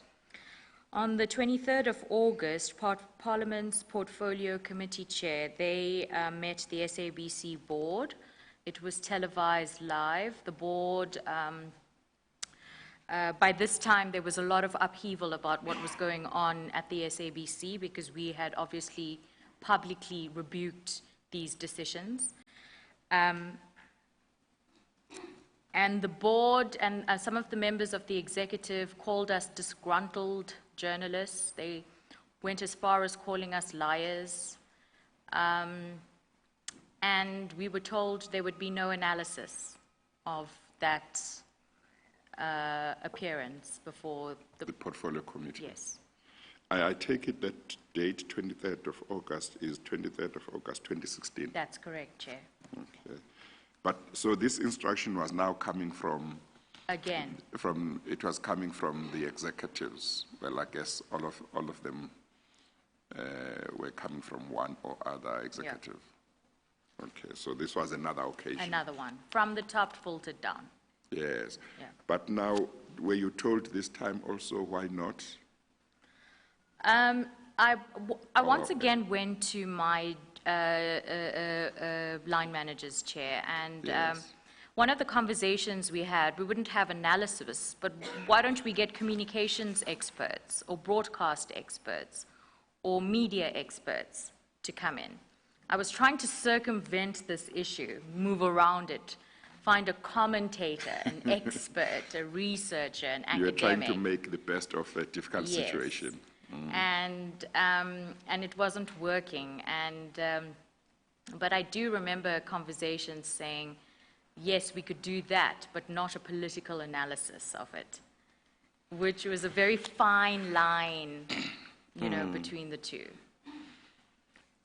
Now, at this stage, August 2016, who were the executives in terms of the hierarchy that you would have expected to have had something to do with this instruction? It would have been, well, Mr. James Aguma and Mr. Claudi Motsoeneng were working quite closely together as Was an acting GCEO That's correct, at that Chair. time. That's correct. Yes. I think the acting GE was Simon Tabele. I'm just trying to recall, I beg your Yes. pardon, Well, Chair. if you don't remember all of them, it's fine. I just Yeah. wanted to have an idea so that one doesn't necessarily think of somebody who might not Okay. have been there, who Sure. might have left, for Yeah. example. But this was also quite, the prohibition of the analysis in regard to this meeting was quite, would have been quite strange because of the job of a parliamentary portfolio committee. The board and the executives go there because the portfolio committee exercises oversight. Chair- And they need to get answers on what may be happening on certain things within the at the SABC. And the public needs to know about that. And there have been problems at SABC for many years, and the public is supposed to know about that, and they is supposed to know what is Parliament doing about it, because it has an obligation to exercise oversight, but that is being prohibited. Chair, in my opinion, Parliament's Portfolio Committee of Communications failed in their oversight role. Because if you go back and get the parliamentary tapes of the 23rd of August, even the line of questioning from some of the MPs was not of an oversight body. It was almost of friends speaking to friends, or one teammate speaking to the same teammate. So the line of questioning was not to find the whole story and the whole truth and nothing but the truth about the goings-on at the SABC. So I also encourage the investigators to look at that tape of the 23rd of August and to see the line of questioning of that oversight body and to see the kind of responses that the executives gave to Parliament. Well, that must be done. And well, being in the media, you probably would know that I have said one of the things that the Commission needs to do is to see to what extent Parliament exercised its oversight obligations properly in regard to the executives, in regard to various government departments and SOEs, so that if at the end of the work of the Commission, I conclude that indeed there was state capture, I can look at what is it that Parliament could have done, did they do it? If they failed, was there justification for them failing to do what they could have done? Because otherwise it may well be that things might have been arrested before they got to where they got to. And also the question of the levels of corruption. One has got to ask, has Parliament and its various portfolio committees, have they exercised their constitutional obligations the way they should? And because it may be that if they haven't, and if they had exercised their obligations properly, a lot of damage could have been avoided. Chair, I would also like to put on record that the SABC 8, through our legal team, Aslam Musaji and Advocate Stephen Budlander, wrote to Baleka Mbete, the Speaker of Parliament, to point out these kind of inefficiencies and the failure of Parliament as an oversight body. And we, for want of a better word, pestered them until we got what we got, which ended up being the first ever inquiry into the SABC in Parliament. But it took a while before we could get that. Yes. Well, probably it would be good to even get that kind of correspondence and exchange of correspondence, because you would have been doing nothing more than saying Parliament must perform its job. That's precisely what we were doing. And from what you say, it looks like it took quite some time before it happened. And maybe if you had not persisted the way I understand you did, maybe it might not have happened. So that plus any other information that you at SABC and other people at SABC might have that would give this commission a picture of how the Communications Committee was exercising its oversight over the years. If you have got any information, the Commission would really welcome that. Thank you, Chair. I'll pass the message on. Yes, thank you. Thank you, Ms. Pillay. On paragraphs 23 of your statement, that would still be on page 6 of your main statement. You talk to a pre-election workshop and what was said at that pre-election workshop. Can you just, Mr. Kriege has touched base on what the pre-election workshop is about and so forth, so you don't have to go in that detail. But however, you talk to, on the next paragraph, on paragraph 24, what Mr. Motsoeneng had stated in that workshop on paragraphs 24 on page 7. Can you just read that out into the record and comment thereafter? Okay. Chair, at the workshop, Mr. Motsoeneng made the following deeply concerning remarks. Do not focus on negative stories. Reporters at the SABC do not know the world. When they report, they mislead listeners. Today, I'm going to talk to the press club, to all editors. I'm going to tell them they cannot try to influence SABC. I'm going to tell them they cannot tell us what to do. Look at your editorial policy. We have removed news and replaced with content. If you, as SABC, mess up the organization, you mess up your life. I am in charge. News is now part of operations. We change the world. We must have news with content. I am in charge. You must adhere to my instruction. President Zuma is the president of the country. I do not regard him as ANC. You cannot treat him the same. We will give him more time. You can question everyone, and you referred to Mr. Mantashe, etc., except our president. We need to respect him, especially you, SABC. I expect you to align with my instruction. And I'm sorry, probably my ignorance. What does it mean to say we have removed news and replaced it with content? So in the editorial policy, Chair, when we talk about news, content could mean anything. Content Other than yes, news? Absolutely. Adverts? Absolutely. Oh, Content could be a music video. yes. Content okay. could be a kids program. Okay. News has very clear prescripts of what is a news item. So he's effectively removed it and muddied the waters of what the news prescripts are.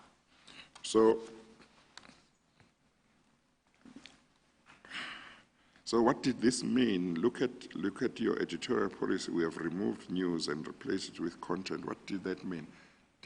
Did you remove anything in the policy relating to news? Or what did that mean? I'm trying to understand this. Firstly, I didn't understand the context which you have now explained, but what did it actually mean? What was there that was removed, and where was it removed, and what did it say? The way I understand it, and I stand to be corrected, perhaps my other colleagues could give you a better explanation, but that news content, news items, news programming was being watered down. Oh, okay, okay. But the watering down was taken care of in the policy, because he says, look at the editorial policy. That's where he swapped. So in the news editorial, in the section of news, in the editorial policy, because we have mandate, we have language, we have sport and education, etc. In the section of news, so where we talk about news values or prescripts, it would be content. Oh, in the policy? In the actual 2016 changes, policy. Yes. Okay, okay, thank you. And the effect of that was what at a practical level in the newsroom? It would mean that there would be no robust political debates. Or you just report? You would just report. Well, yeah, yes. without having debates and so on. You would have debates, but they would then be watered down. Okay, so at a practical level, would you have to tell your guests, if they were going to talk, to say, well, don't be too harsh or anything? Or how would it work? Or you would be careful in how you choose them? Chair, at the risk of sounding insubordinate, I actually didn't listen to this instruction. Yes. I continued, and so did my colleagues. Yes. The producers and senior producers and anchors, we continued to work as journalists. Okay, yes. Okay, thank you. Ms. Pillay, on the more or less the last paragraph of that statement, it says, I am in charge, you must adhere to my instructions. President Zuma is the president of the country. I do not regard him as the ANC. You cannot treat him the same. We will give him more time. How do you interpret this? More time, was this more coverage of President Zuma? You know, can you talk to this? How was your interpretation or the general interpretation amongst your colleagues for the statement? So, Chair, in the context of this was a pre-election workshop. So when it comes to election coverage, there's something that we use that ICASA prescribes, and that's equitable coverage. It's not equal coverage, but it's equitable coverage. It's a formula used based on the number of seats you have in Parliament, etc. So obviously, the governing party will have a slightly longer coverage than, say, the official opposition, or the general interpretation who will then have slightly longer coverage to the second opposition party, etc., etc. What I understand this to be is that you will give the president more time, almost disregarding equitable.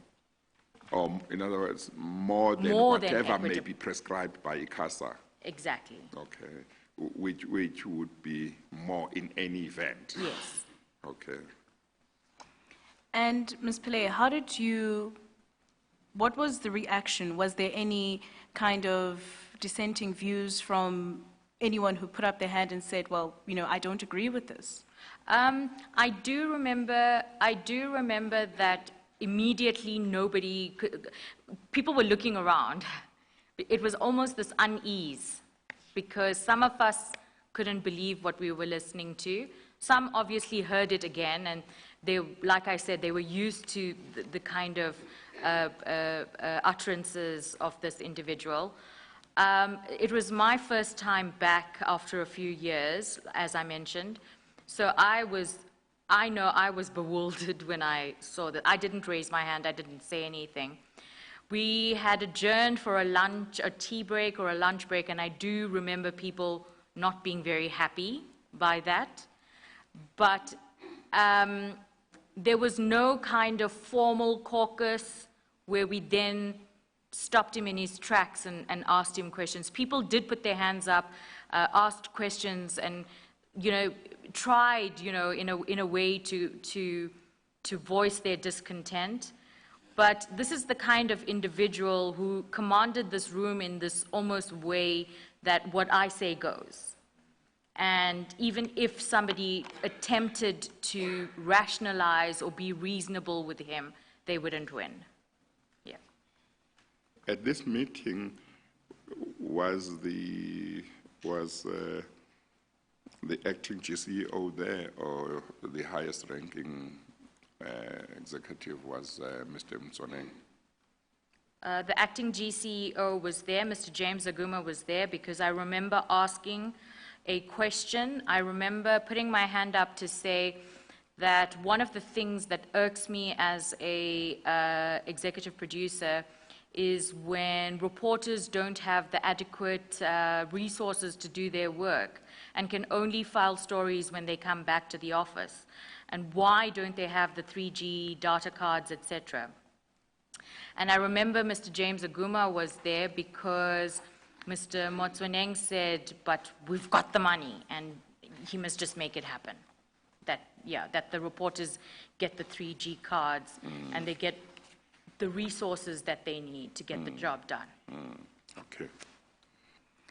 Ms. Pillay, I've noted that in paragraph 24, what we have just read, what Mr. Motsoeneng had stated, is in quotes. Was this word for word that was said by Mr. Motsoeneng?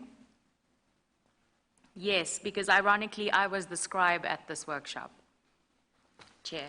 There was a few of us that were asked to scribe, and this workshop was the recorded workshop. It was recorded. A Marantz was placed in front, Yes. and every single session was recorded, and we had turns to take notes. Okay, so this is not just based on your notes. No, this is was based on mechanically my recorded notes. as well. Yeah, I didn't get my hands on the recording. Oh. So these are just my typed notes. Yes, but you say there The- was mechanical a recording exists somewhere. Yes, okay, all right. Yeah. If we could just turn to page 10, Annexure 1.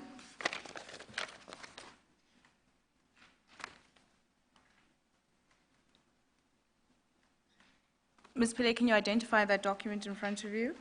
That's the minutes of the workshop, Dated 6th June. 6 June 2016. Yes.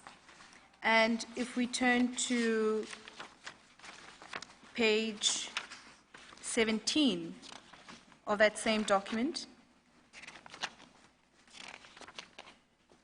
Yes. in the middle of the document, there's a heading COO Hlaudu Motsoeneng. Yes. Is this what was the minutes of what the content in which what he was saying? That's correct.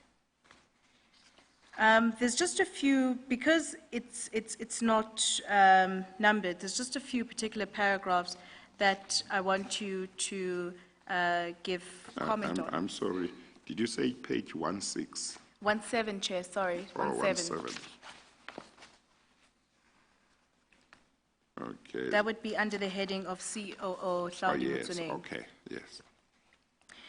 The first two lines of that document, it said, concerned about news. There's laziness in the newsroom. When we compare broadcasters, there is a huge difference between us and them. Was this a contribution to maybe the low morale between the journalists and so forth? You know, him stating that the journalist, the newsroom is lazy and so forth. How did you guys react to that comment, if any? Chair, at this workshop would have only been editors, specialist desk editors, assignment editors, regional editors. So basically the editorial leadership of the news division. So the journalists themselves would not have been, there would have been maybe one or two, but the journalists themselves would not have been at that workshop. So I don't think he would have said this face to face to the journalists. He said that to us as editors in the hopes that we would take his concerns about the shoddy camera work, for example. He talked about inconsistencies in camera teams, needing to train camera people. He said that the journalists need to be passionate, they need to go back to basics. So he said all of this in the hopes that we would take this message back to our teams in preparation for elections. And Ms. Pillay, did you feel that, you know, being the editor, that the journalist, the newsroom was lazy or so forth, or do you think that his comment was misdirected? Chair, I do believe that some of his comments are misdirected because to my recollection, Mr. Motsoeneng never came to the newsroom. I don't recall him meeting journalists, getting to know them, getting to know their work. Journalists work under often long, unsociable hours, filing, and you really have got to understand the nature of the work that we do. And he, to my recollection, never did that. So this was the first time that I had heard his opinion of the quality of news being disseminated. But I am not in charge of the input team, which is the journalists.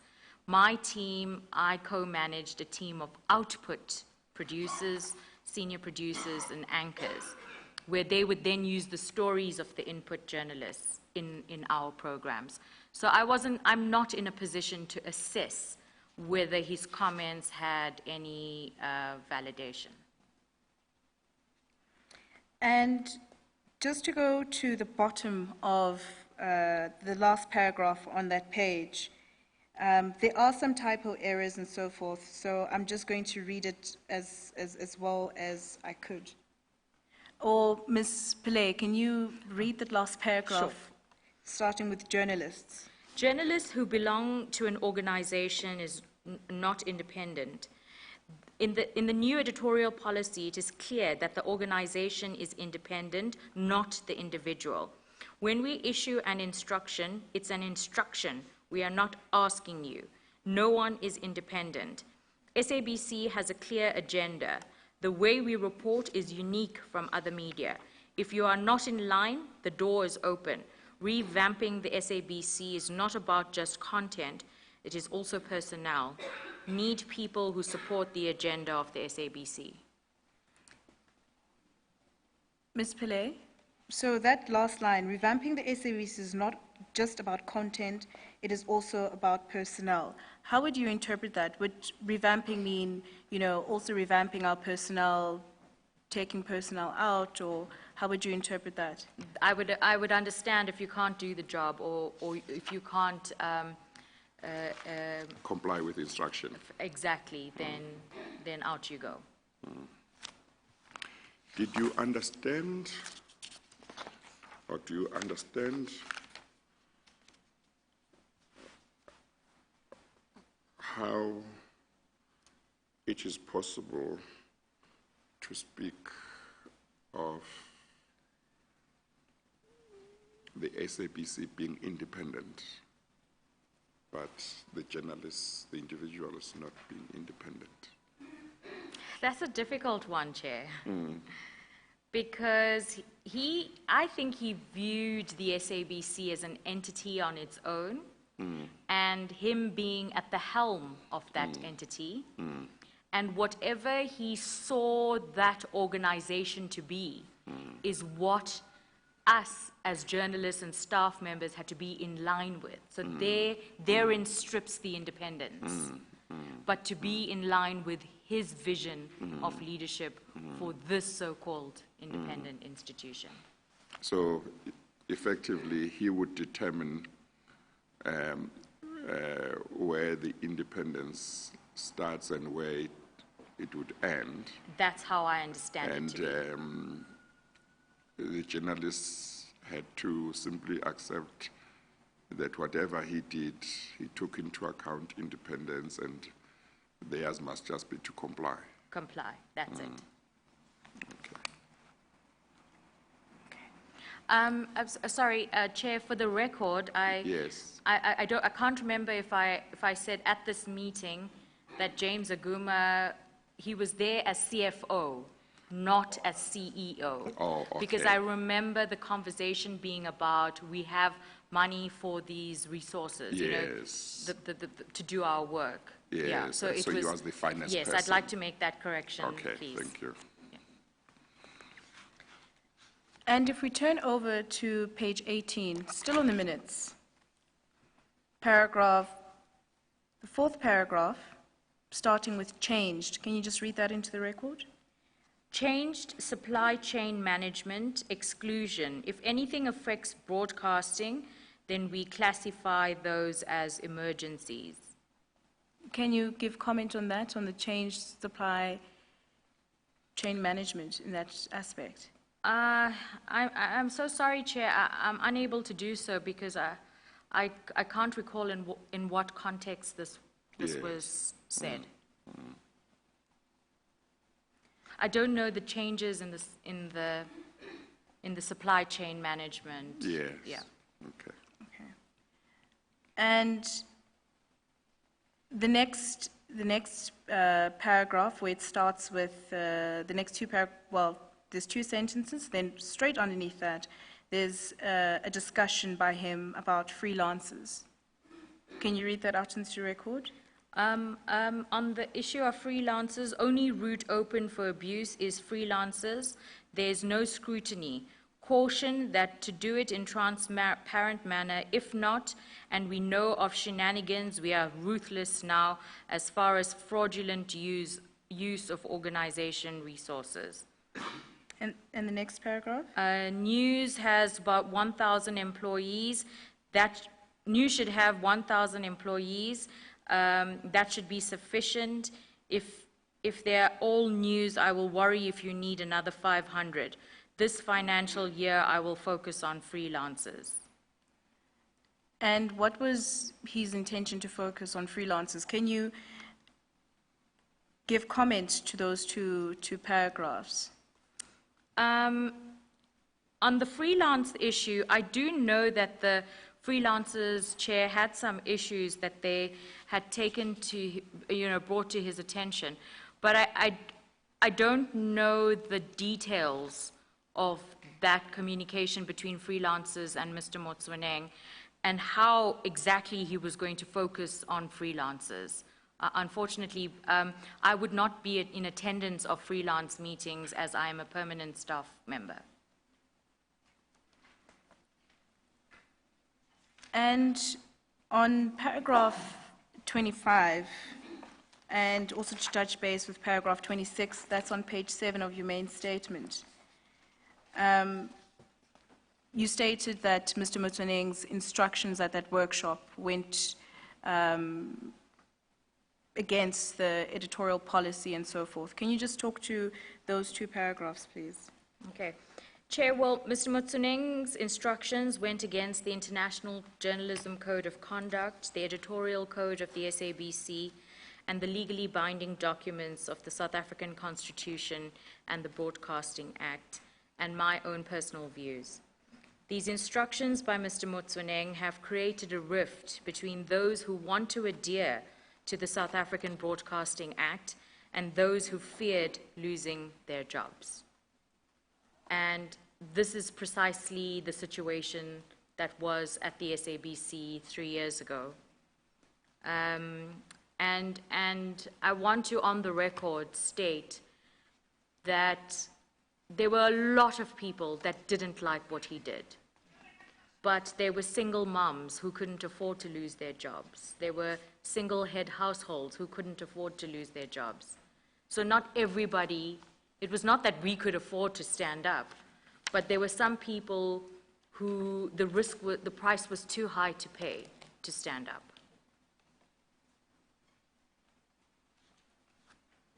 Yes.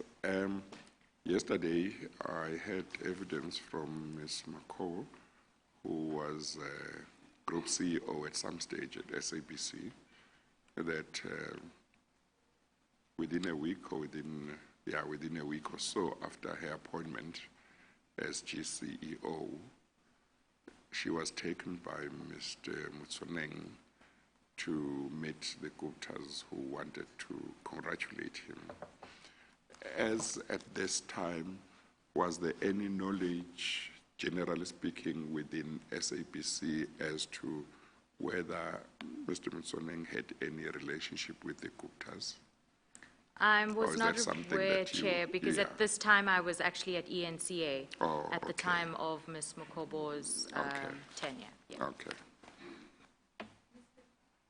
Ms. Pillay, you stated that there were those who feared to lose their jobs. Was there anyone besides the SABCH? Was there anyone that you had worked with at the SABC that stood up, that detested these instructions and actually lost their job? Yes. My colleague Vuyo Mvoko. At least we were reinstated. But Vuyo Mvoko's fight continued. He was without a salary for almost 2 years. And that was a very painful experience. And he was part of the 8. He was part of the 8. It was just that his employment contract was different to ours. You were permanent. We were permanent and he was freelance. And he was a freelancer. And he bared the biggest financial brunt of standing up. A lot of people would have wanted to stand up and have come to us and given us support and explained why they couldn't afford to lose their jobs. Their situations. And I hold no grudge against my colleagues at all. Because they would have wanted to, but we've also in this economy, Chair, with sometimes the reality in South Africa is one salary feeds more than one family, and you've got to keep that in mind. Whistleblowing is often, it's not a very glamorous task, and there are some heavy consequences that come with it. Yeah, it's a reality. I often express the concern, even with regard to the work of the Commission, that there must be many people in government departments, and maybe some who in the past were ministers, and maybe some are still ministers, and some who may have been DGs, deputy DGs, and so on, and CEOs of some SOEs who must have a lot they know that should be brought before the Commission, but who have not done so. And some of them maybe is that kind of situation. They are employed in government and they have a fear that if they were to come and reveal what they know, either they would lose their jobs or they might fear that something else might happen to them emanating from whoever they might implicate. And it's quite a challenge because on the one hand, you don't want to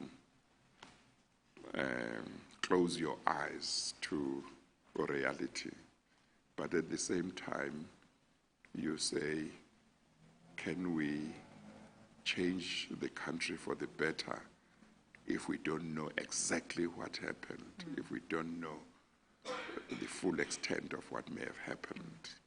So it becomes quite a difficult thing.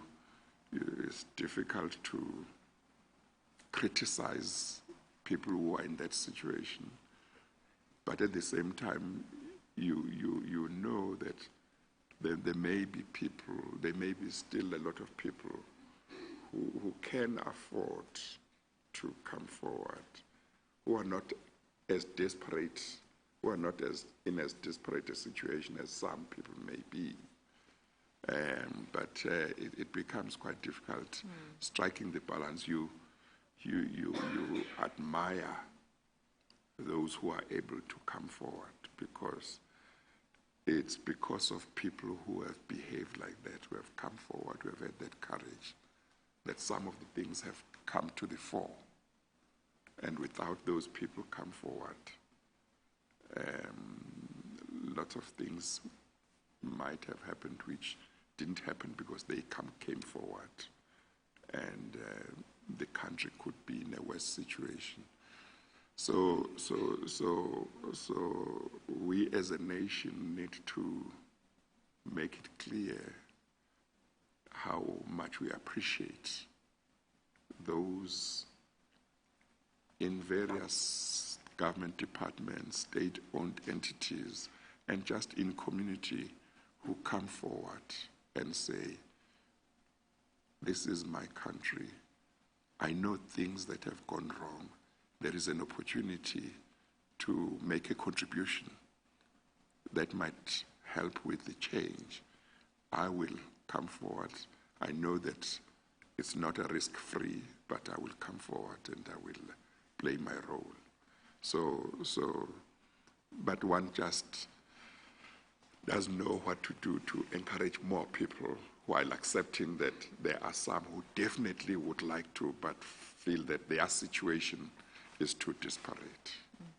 Yeah, so I understand, yeah. Thank you. Thank you, Chair.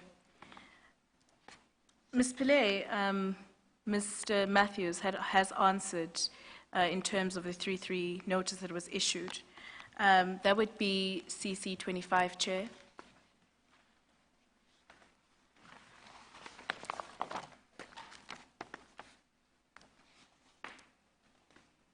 On page 20 of CC 25, that would be at the tail end of that document, Ms. Pillay.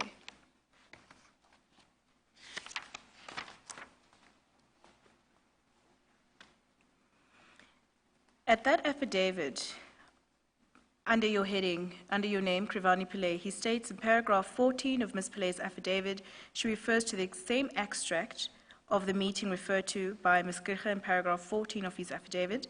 I accordingly repeat the contents of these paragraph 15 and 16 above in response thereto.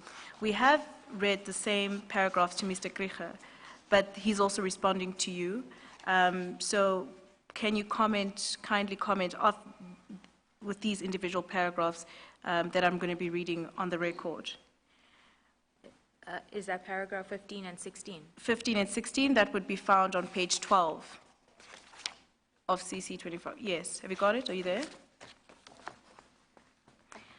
On paragraph 15, it states that decision was made by Motsoeneng.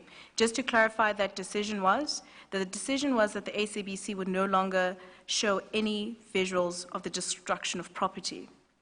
It further states, it was quite clear that the new staff were not happy with the decision, and many had decided not to implement it because it breached the editorial policies of the SABC and the principle of fair news coverage.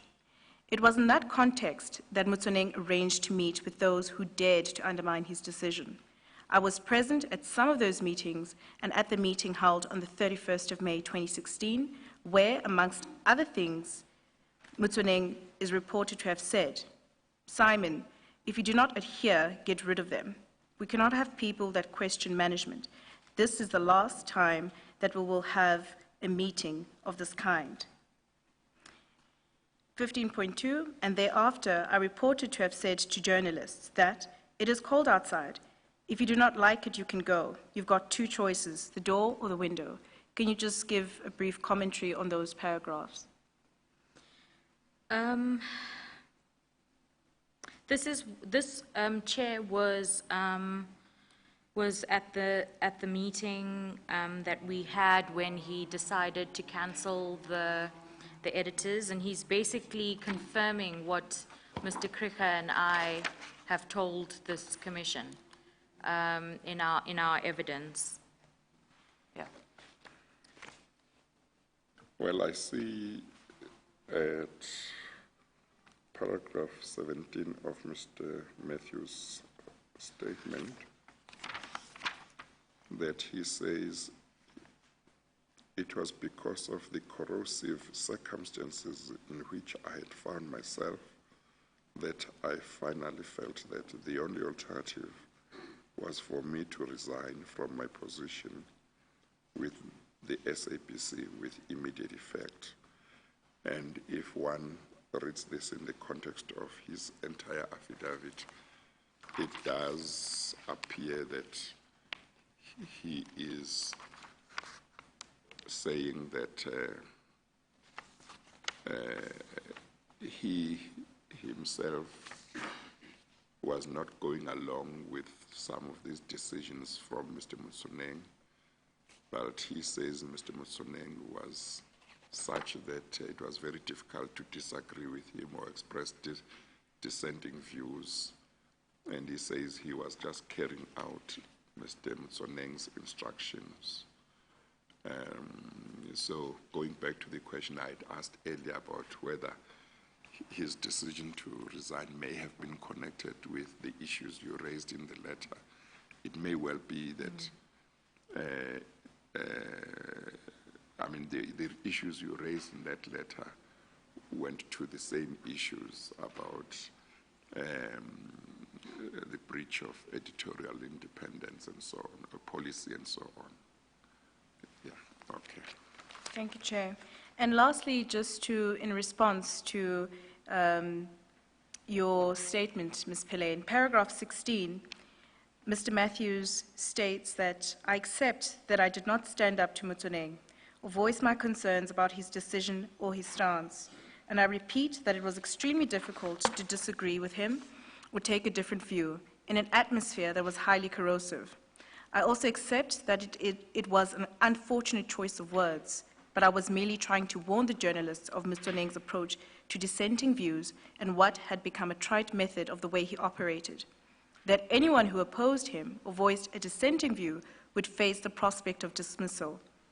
But I deny any imputation that, by my presence in such meetings, I had associated myself with his accusations that such staff were guilty of destabilizing the SABC, and somehow on my own, or by association, assumed responsibility for the dismissal of the SABC 8 in circumstances when my resignation had preceded the dismissals. Can you give comment on that, Ms. Pillay?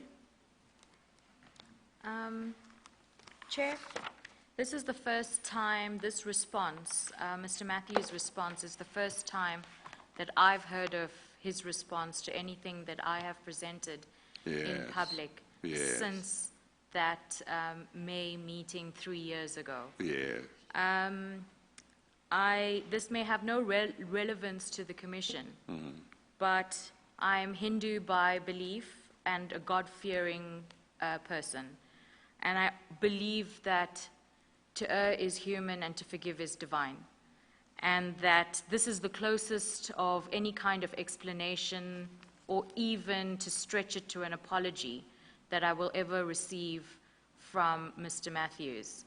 But I do want to place on record that if he deemed and felt this way, he had many opportunities to come to the fore, like Parliament and like this Commission itself. Because it really is important to show, Chair, how the newsroom was abused. because it really was abused. There's a lot of trauma in our newsroom that's very slowly starting to heal. But I accept Mr. Matthews' explanation. And I hope that this commission can, in some way or another, in your findings or recommendations, ensure that this kind of reasoning will never hold water ever again in the newsroom of the public broadcaster. We need to have unfailing leadership for such a massive institution.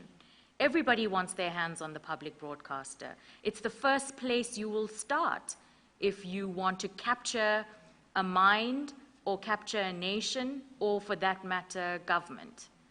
And now's the time to ensure that whatever recommendations you make, Chair, with all due respect, that this newsroom and this organization is duly protected. That's, I understand that it will be important that media people like yourselves, journalists and people at SABC, they keep track of the progress of the commission, because at a certain stage, I would be very interested in getting submissions from various stakeholders as to what they think would be the right recommendations to make in regard to their own situations or their own institutions, or in regard to what may have happened in the past in their own institutions, to make sure that if those recommendations are implemented, it never happens again. So it will be important that,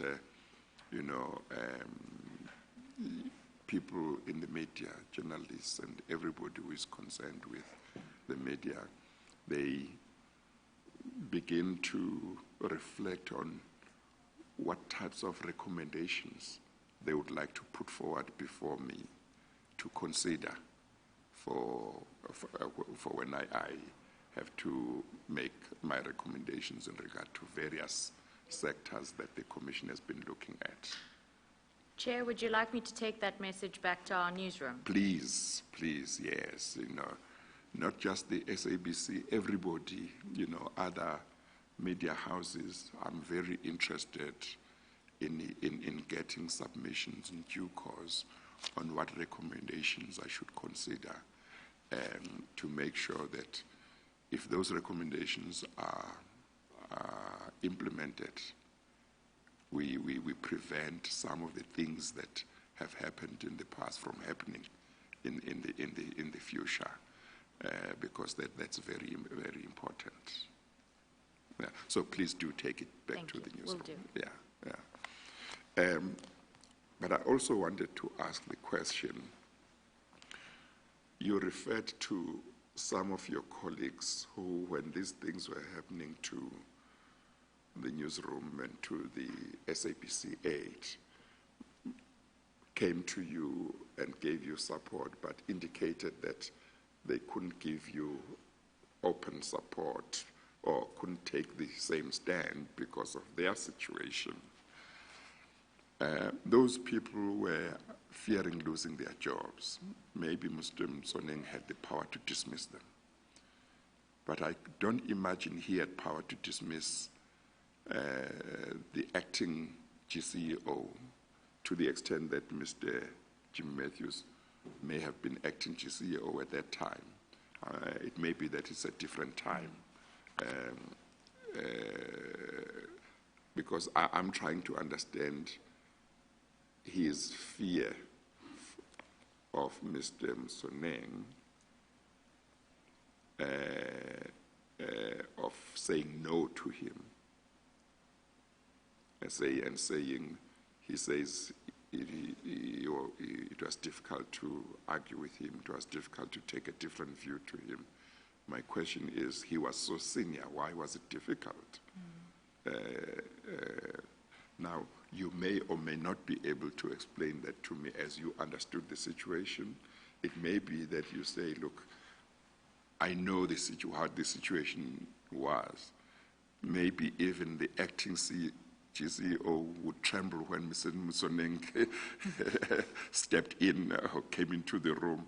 I don't know. I'm trying to understand why somebody at that senior level would feel that they couldn't stand their ground against Mr. Motsoeneng.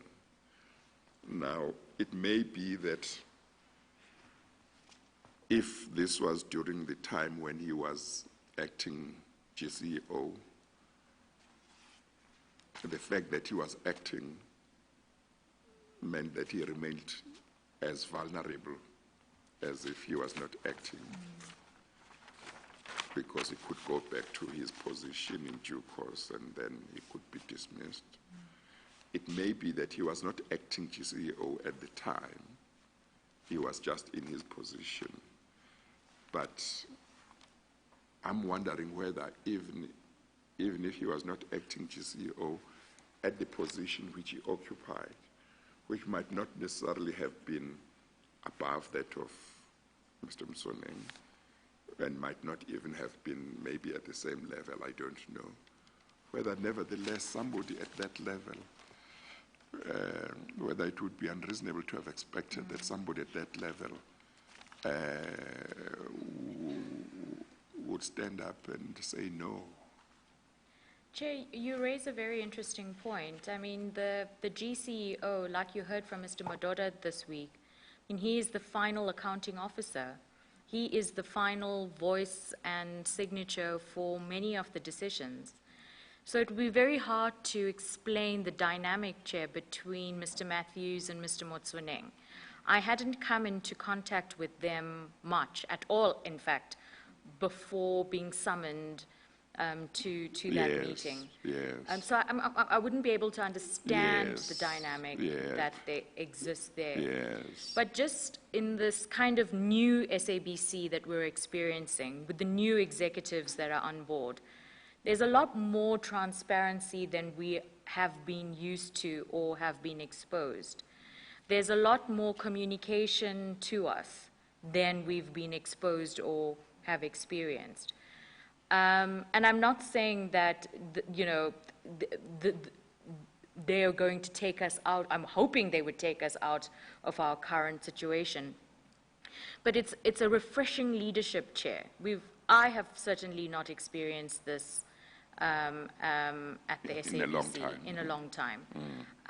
So it would be difficult. So from what I see from the current executives and how they communicate to us, to what I've experienced with Mr. Motsoeneng and Mr. Matthews in that meeting is chalk and cheese.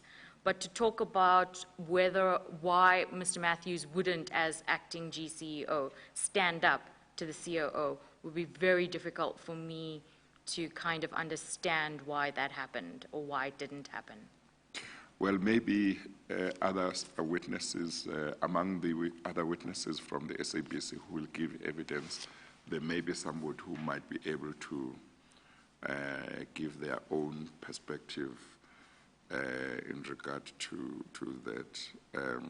I know that yesterday Ms. Makobo also testified that there was a time before she decided to leave the SABC, apart from her fights and disagreement with the then chairperson of the board, Ms. Chaba Shabalala.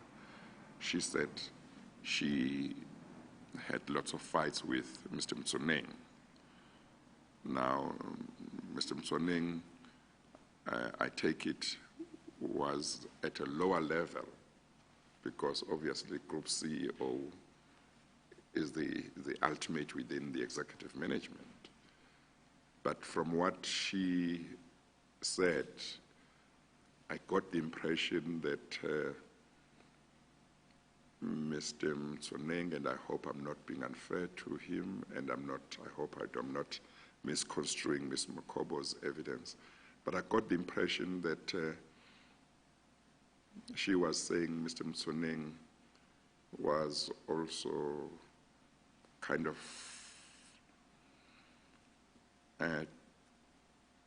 pressurizing her to leave or making life difficult for her. And part of what I would like to know is what was going on. How is it possible for this person who is not the CEO, who is the COO, of course that's still quite a high position, but to seem to have power to make it difficult, not just for people under him, but even those who are above him, to just make life difficult, with the result that maybe he was just getting things his way. So, but you might not be able to explain, and Unfortunately hopefully somebody else will be able to explain. Yes, thank you. Thank you, Chair. Ms. Pillay, we've reached the tail end of your main statement and supplementary statement. Apart from what was said, and is there anything else that you would like to disclose, or any commentary and so forth? Further commentary? Thank you, Advocate. Chair, I have, just before, in preparation for evidence today, as you know, even though I am giving evidence mostly on SAFM current affairs, I am part of the so-called SABC 8, and some of us had a brief caucus yesterday, and there are a few things that I would like to put on record, if you don't mind. Yes, yes, you Okay. can go ahead, yeah. So, despite everything that has happened, during our fight as the SABC 8, we have found that the majority of support we've had has been overwhelmingly from democracy-loving people. And we want to place on record our thanks to the South African public and our thanks to the entire journalism community. It is one event that we can't recall in recent history where every one of the journalism community came together, regardless if you were private or public, and regardless of what platform you belong to. They came together to give us support.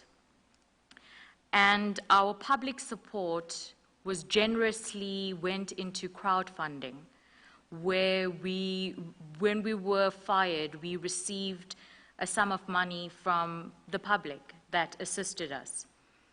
But unfortunately, what happened here at this commission was a very generous and innocent crowdfunding idea was then usurped when Bosasa claimed that Bosasa had made a donation to this, which was proven to be completely untrue. And we want to put on record our absolute thanks to the people who have put together that fund during our time of need. Also, Chair, we want to put on record our thanks to Aslam Musaji and Advocate Stephen Budlander, who over months worked with us pro bono and really stood the test of time with the SABC 8. But we also want to put on record something that we are quite disappointed with, and that's the recent editorial inquiry report from Dr. Joe Tlolwe. We are disappointed in the results of that report because we have been to Parliament and have under oath stated our experiences of the protest policy, of the removal of the programs. And we find it very difficult to understand that. We understand that there will be no telephone call proof, or email proof, or photographic proof, or video proof. But we do find that that kind of conclusion was quite worrying and concerning, to say the least. We also believe that when the SABC introduced the two inquiries, sexual harassment and the editorial inquiry, our colleagues were guaranteed anonymity to come forward with information. This was honored by the sexual harassment inquiry, but it was not honored by the editorial inquiry. The final report published all the names of everyone who came before. I personally don't mind, because whatever I have brought to your attention is already in the public domain, which I have brought to Dr. Joe Tlolwe's attention. But there are some people who stood up for the first time with their anonymity guaranteed and whose names were then plastered all over that report. My concern and our concern as the SABC 8 is that going forward, should anybody want to whistleblow or bring anonymously issues to the fore, will their identity be secure? As journalists, we have to protect our sources. Journalists were the sources here, and nobody protected them. So we want to bring that and put that on the record, Chair. And finally, I want to say that when a program is removed, and when you decide what the public needs to see or hear, who does that benefit? It certainly doesn't benefit the citizenry. It doesn't benefit the public we are meant to serve. When you take out plurality of views and different perspectives, and you decide what your audience, your viewer will see and hear, who does that benefit? Surely all of this amounts to a form of capture, media capture, in my opinion. So, Chair, I implore this commission to please safeguard the rights of the SABC newsroom and to ensure its longevity and to help save our organization. And that's all I wish to submit. Thank you very much, Ms. Pillay, and once again, thank you for coming to share with the Commission your experiences and what you know. We appreciate it. If any arises, we will work, but thank you very much, and you are excused. Thank you, Chair. Thank you.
What is it called? Dagens Nyheter.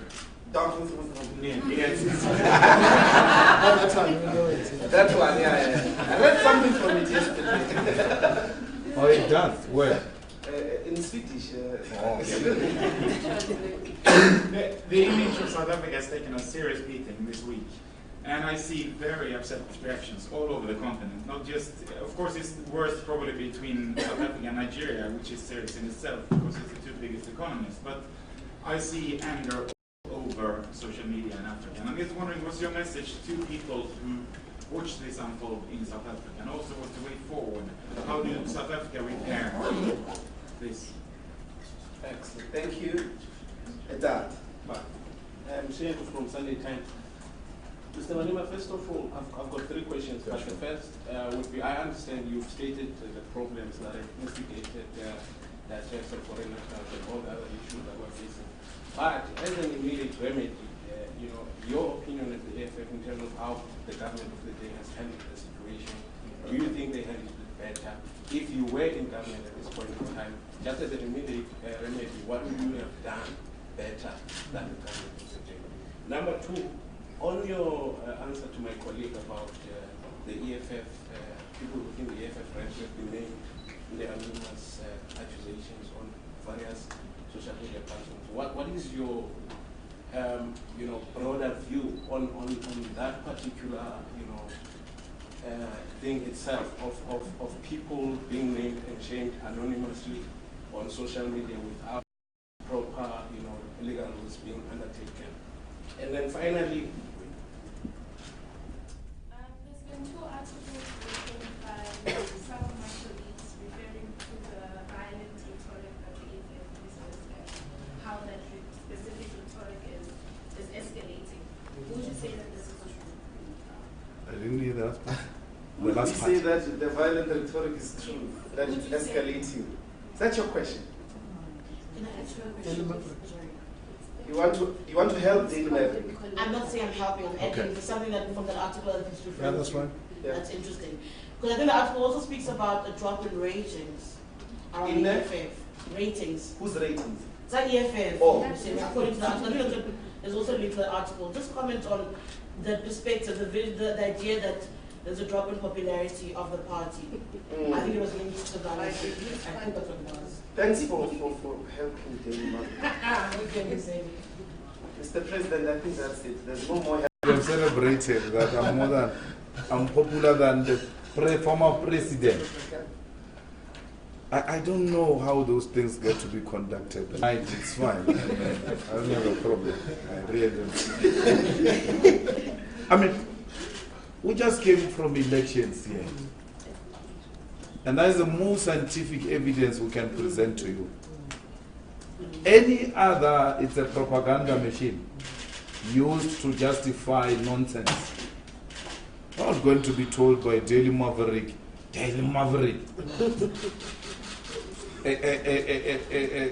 asking me questions or covering me. I've got no such power. But I know who you are.